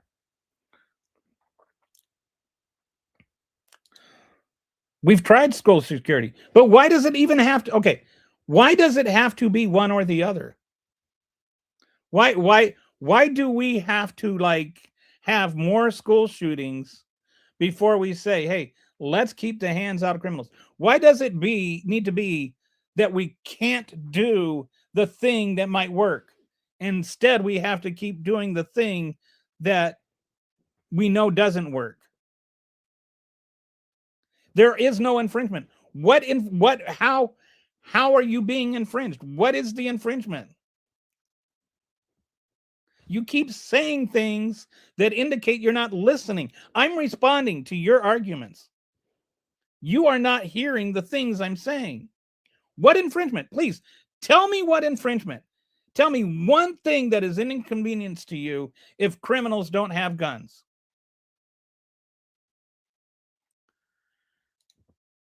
And why is that relevant? I'm not talking about keeping guns away from honest, ordinary people. You're gonna hurt some. So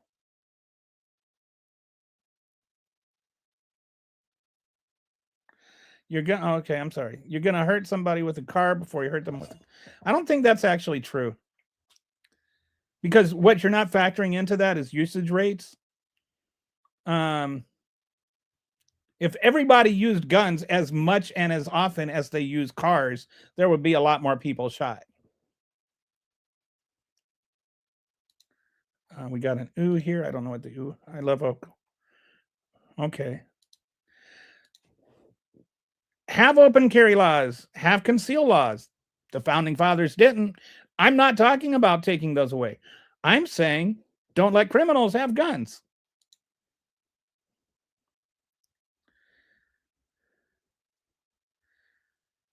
Who's asking for more gun control?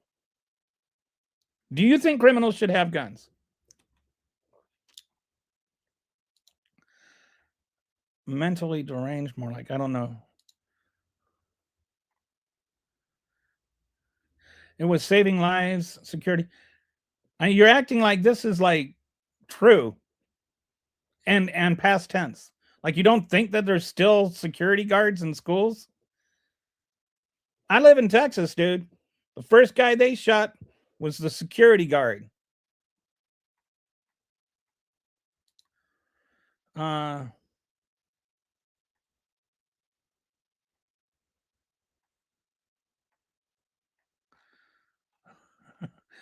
Well, that's between you and your wife. Most schools have cops anyway. Hello. Hi. Oh, I think I've seen you before.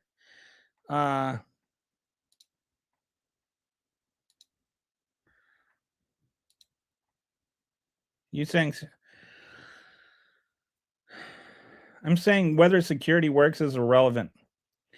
I'm saying if the security is there and nobody comes in with a gun because they weren't able to get a gun, then what's the point of, why do we need to have that discussion? Why not keep the guns out of the people that are going to do the shooting?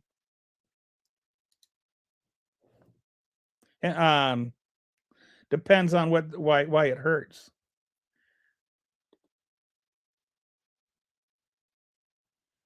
Okay.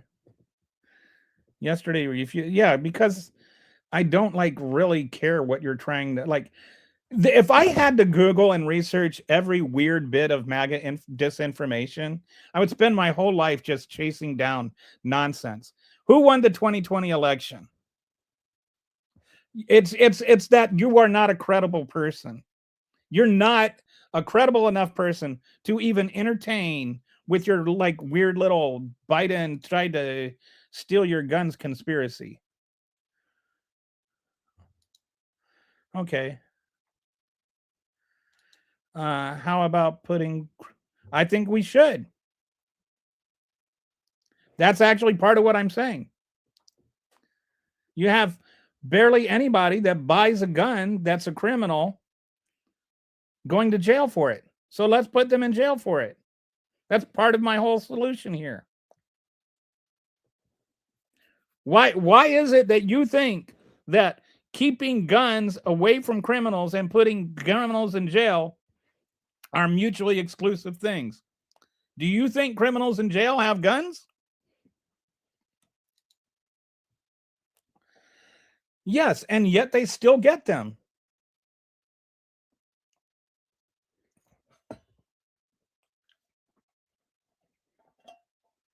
So don't you think that it is a responsible thing to do to look at how and try to find a way to prevent that from happening? Again, I'm not trying to prevent you from having a gun. I'm trying to prevent criminals from having a gun. You're saying, oh yeah, criminals have guns is not a rebuttal to I don't think criminals should have guns. Do you have a better solution? How do you think we should keep criminals? Do you think criminals should have guns or not?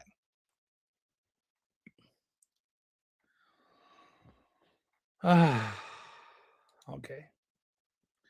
My gun is in my pocket. If you personally can remove it from me, I'll agree to never own another gun. Son, that's not your gun. Guns should not be allowed in school. I agree. Lenny Bruce was not afraid. I agree, Paisley. Okay, UNC. What is UNC? I don't know what UNC is. Paisley is very, very much about UNC. You a Tar Heels fan? It's fine. You know best. I do know what I know.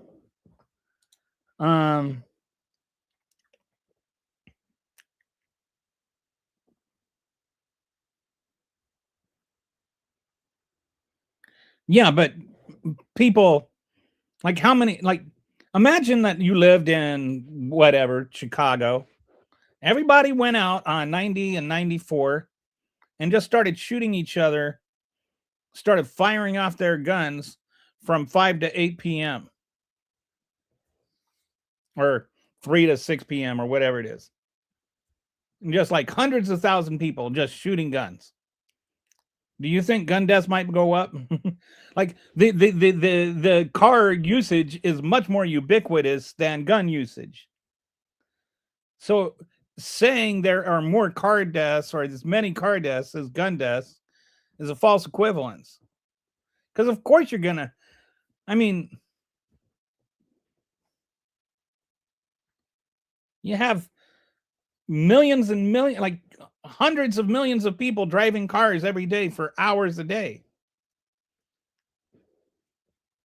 You don't have hundreds of millions of people driving a car for hours a day. Did you see the FBI release documents about Kringus McDingleberry? No, nor do I know who Kringus McDingleberry is. Have a hunch that it's not a real person. You're still going on Mock vs. Garland. And we still got, I don't, what is UNC? You look like bus stop prison tang. Okay. I'm a little confused why you are asking for here. I'm a little confused what you are asking for here. No one thinks criminals should have weapons, and we have an entire agency and laws for that purpose. Okay. This is the first time you've commented. I don't know how long you've been here, but I went through a whole thing addressing what I think would be a way to keep the guns out of criminals' hands. And I've had an incessant cascade of replies saying, don't take away my guns, when I have never once said anything about taking away guns. I am trying to talk about how we keep the guns away from criminals. Not talking about how we keep the guns away from like people that are law-abiding citizens. My idea is that you have a card that has a background ID on it.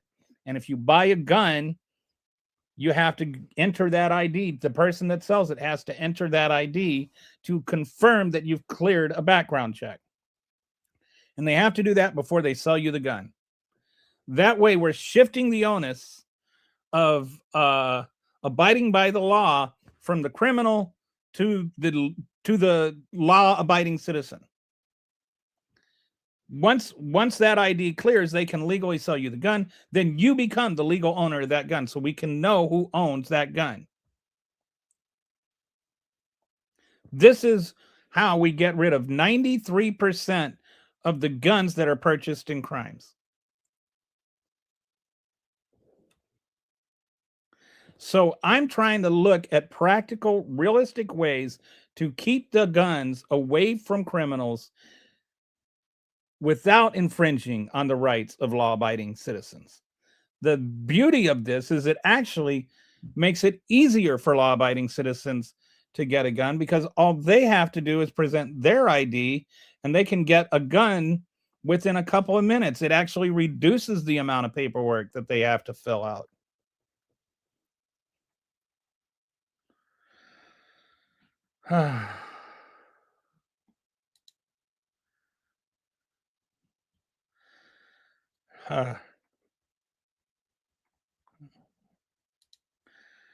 Who allows guns at school? If criminals, you people, carried them, they wouldn't be so brave. Okay. Again, this is like really irrelevant. I'm not, if criminals didn't have guns, you wouldn't have to worry about them. I think you should get a gun once you graduate from jail. Better. Okay. Thank you. Yes. And I think we need to fund the agency better. Like, we have like 200,000 or 300,000. There's something called the Charleston waiver, because it's what's his name? What happened with him? Not the waiver. I forget the exceptioner. You get 3 days to finish the background check. If they're not done with it, the owner can sell you the gun anyway. And so you have people that would have failed background checks that end up buying the guns from gun stores legally that would not have been able to buy them if the background check had completed.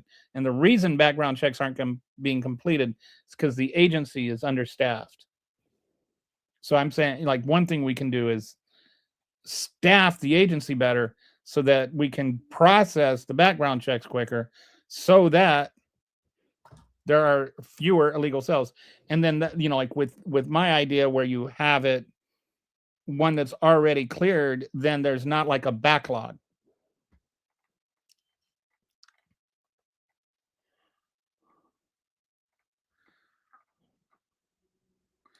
The logic of anti-gun scumbags.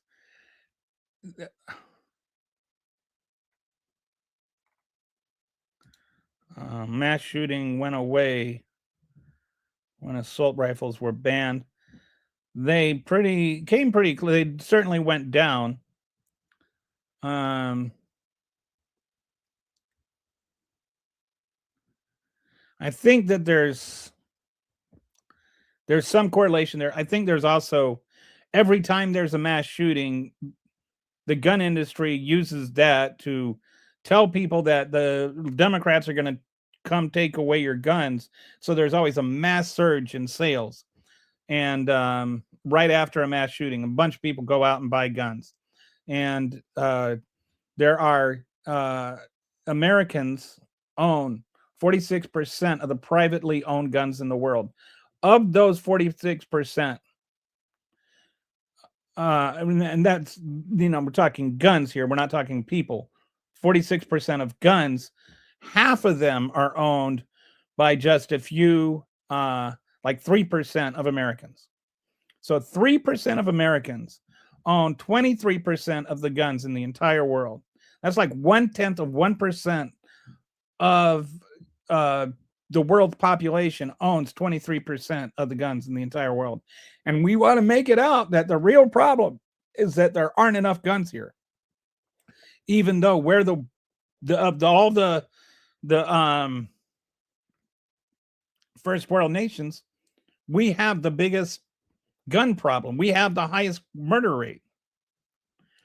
What if everybody in the world went outside and shot a gun in the same time in the opposite direction of the spin on the earth? There would probably be a lot of dead people. So you're arguing common sense rules then. You need a license to... Yeah, I'm just arguing common sense rules. And in terms of that license, and if you missed it earlier, the whole idea would be that there would be an independent agency that would take care of it. Everything would be encrypted, and the only way you could access that database would be if you had a federal warrant for a specific registered weapon, and then you could only get the information about the person that owns that gun. There'd be no way that anybody could ever get any information for anybody without a federal warrant, and not like a group of people, or like you could never go and get all the people in California. You'd have to enter the IDs one at a time.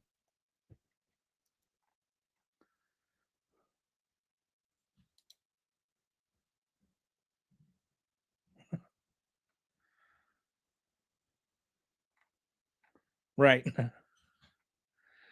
I'm just not getting distracted by this other thing. Have you? Okay. UNC. Okay. Winch side isn't having kids.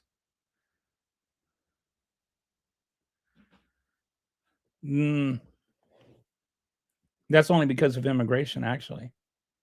Well, actually, I think without immigration, the population is more or less stagnated, and we're almost to the point where it's going to start going down.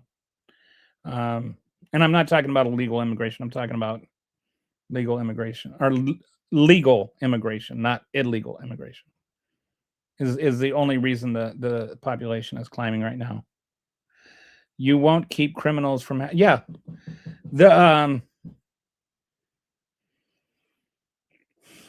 You won't stop criminals from committing crimes.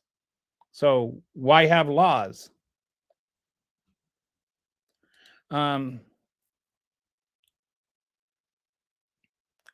Yeah, we've covered all this.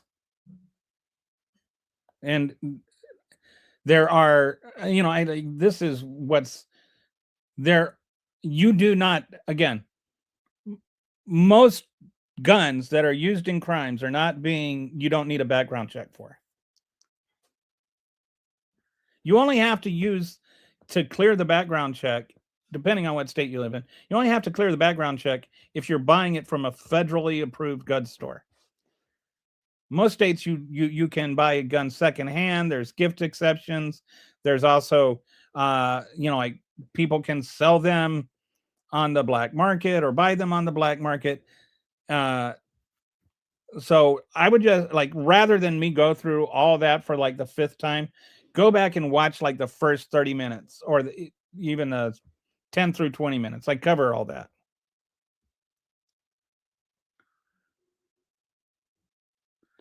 The problem is criminals are law-abiding citizens until they break the law. Right. So, but not all criminals are committing their first offense. Typically, what, in a word, violent criminals.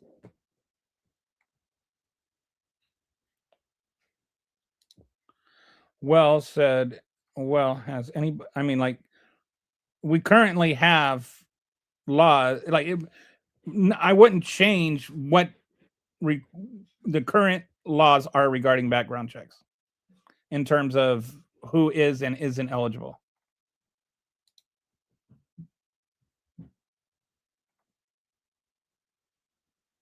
No, and but in essence, this is what we are asking people to do. We are putting the responsibility on gun owners, or on the purchaser, not the seller. All guns, when they're first sold from the manufacturer, are sold legally. So if every time it's sold, we make sure that the person who legally bought it is selling it to somebody who can legally buy it, then we eliminate so many illegal purchases by criminals. We're putting the onus on the seller, not the buyer. Right now, a lot of states don't have any laws about it at all. The federal law isn't enforced, and there's no teeth in it. The whole point of what I'm trying to say is, let's stop asking criminals to be honest and start asking responsible gun owners to be responsible for their guns. Yes, I am all right. I'm assuming you didn't hear this, what I had said 5 times now when you wrote this.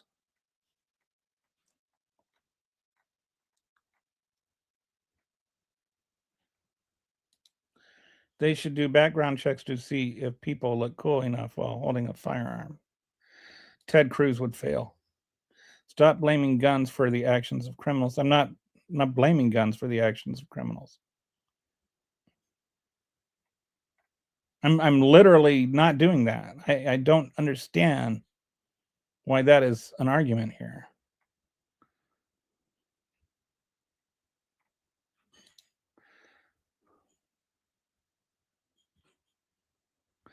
No, it is not complete bull. Like, just saying it's complete, it is not. I just verified that today. Like, look it up. I don't know what to tell you. There were like 237,000 people that bought guns last year that would have failed a background check because the background check was late. It's important to thoroughly vet gun purchases by seeing if you just lost the game. Well,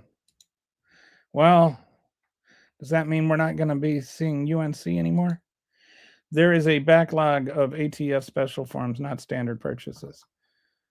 Well, whatever. People are buying guns that shouldn't be able to. That weird stuff again.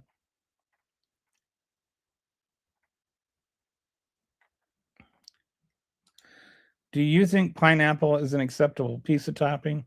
I think that anybody that wants to have a pizza should be able to have whatever they want on it. I am a pizza libertarian. I've been to 34 countries. I've lived in 5. I've had many, many different kinds of pizza, and some of them are weird. I've had squid on a pizza in Taiwan. I've had ketchup on a pizza in Brazil.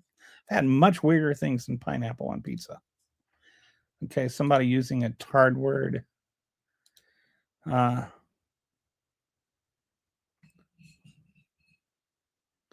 Okay, here's one for you, John. What if everybody in the world bent over and farted in the same direction?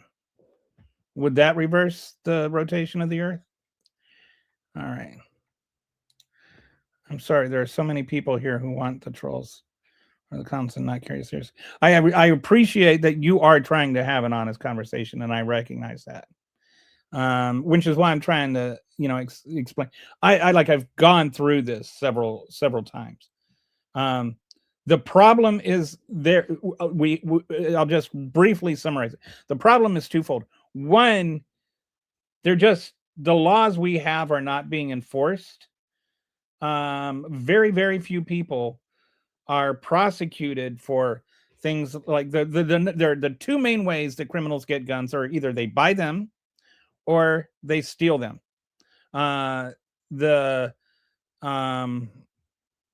There's like 65,000 a year that are stolen, or I'm sorry, 265,000 a year, 65,000 times a year that is not reported. Like stolen guns aren't reported, and the 92% of them are not, of the guns that are used in crimes, are not the initial purchase of it. They're not traced back to the person that bought the gun. Like the person that used it in the crime is not the person that bought it from the gun store.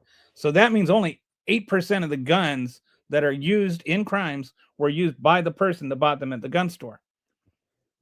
That doesn't mean that only 8% of people that, these are just the ones that you used in crimes, right? So don't get the math weirded out.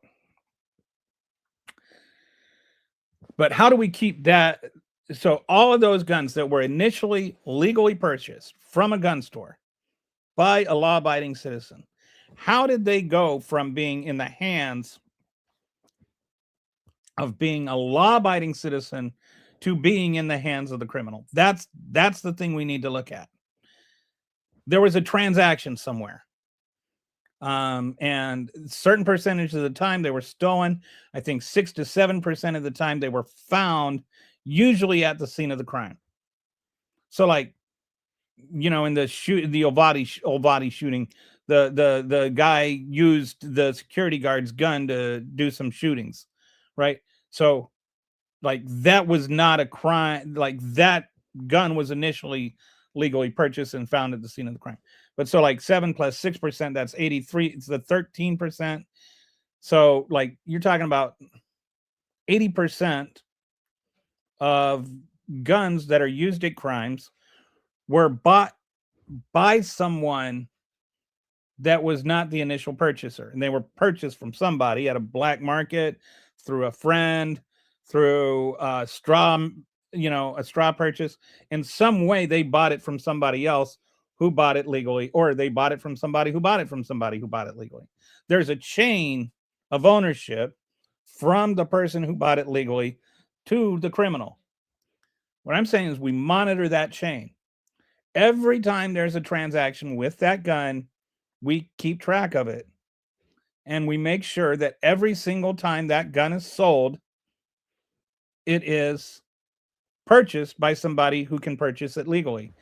And to ensure that that happens, we make it as unintrusive as possible. You show somebody this ID, they punch in the number on their phone, it comes up, you verify that the person that has that ID is right, You both do an e-signature and you sell the gun. Make it really easy to sell the gun. You make it really easy to buy the gun. Unless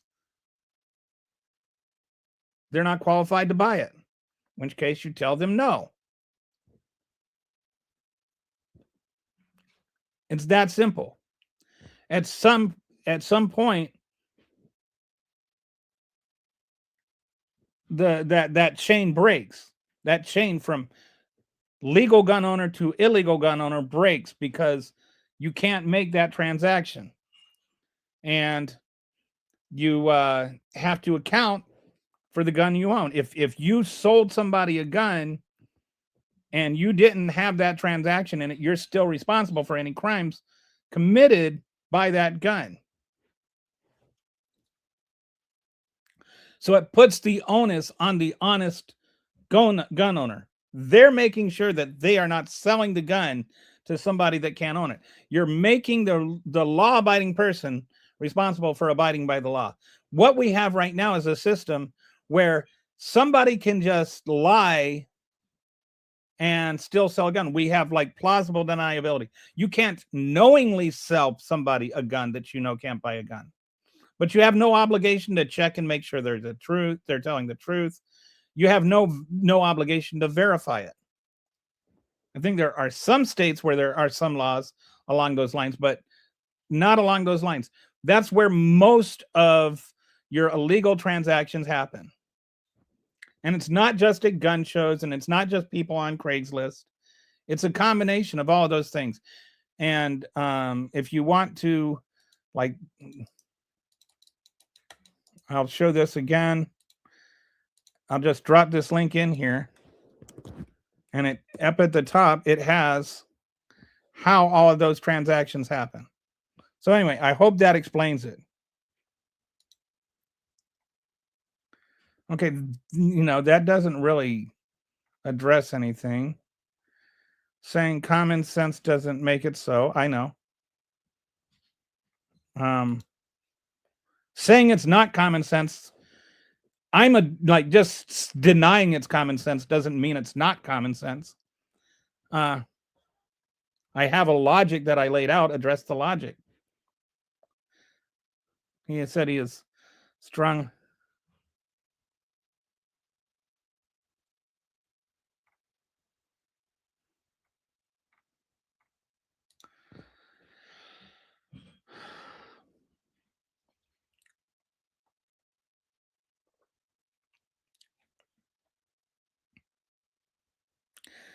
The American people could wage wars against nations, but what the founding fathers planned for, nothing could and control the people's rights.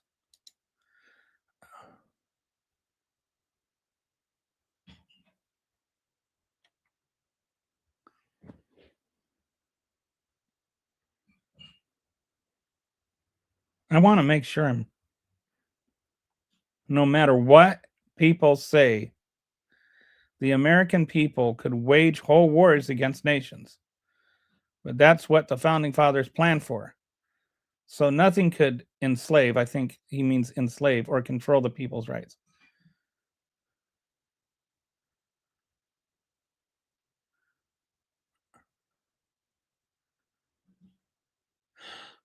I cannot believe that somebody, if I can't be reading this accurately.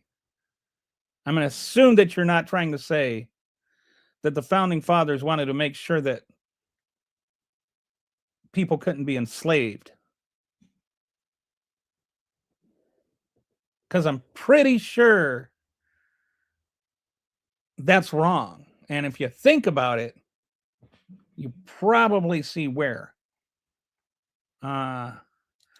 Congratulations. I think the biggest barrier to sensible gun control is Michigan's Gate-Horn Act. What do you think? I don't know what Michigan's Gate-Horn Act is. Oh, Gate-Horn Act. Okay. The people who are anti-gun are the ones. Who's anti-gun?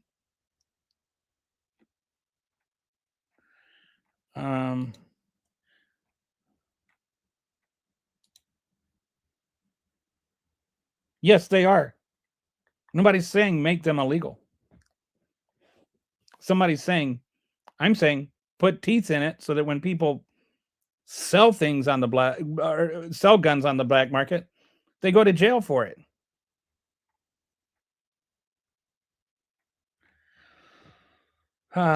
We have beautiful stats like states like Ohio where I can manufacture.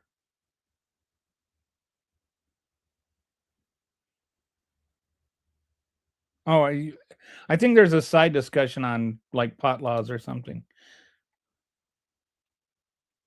And the sellers are liable if they sell to someone who cannot legally buy it. I'm fine with closing the private sales here in Wisconsin.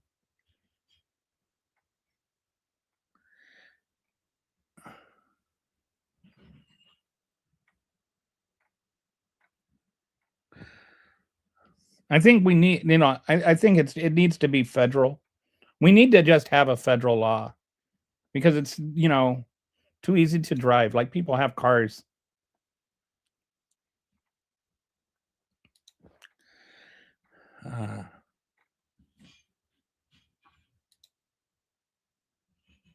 Oh, I know on your my comment was directed at those who keep putting words in your mouth.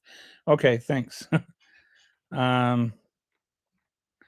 Anyway, I was just gonna pop on for an hour, and now I have to pee.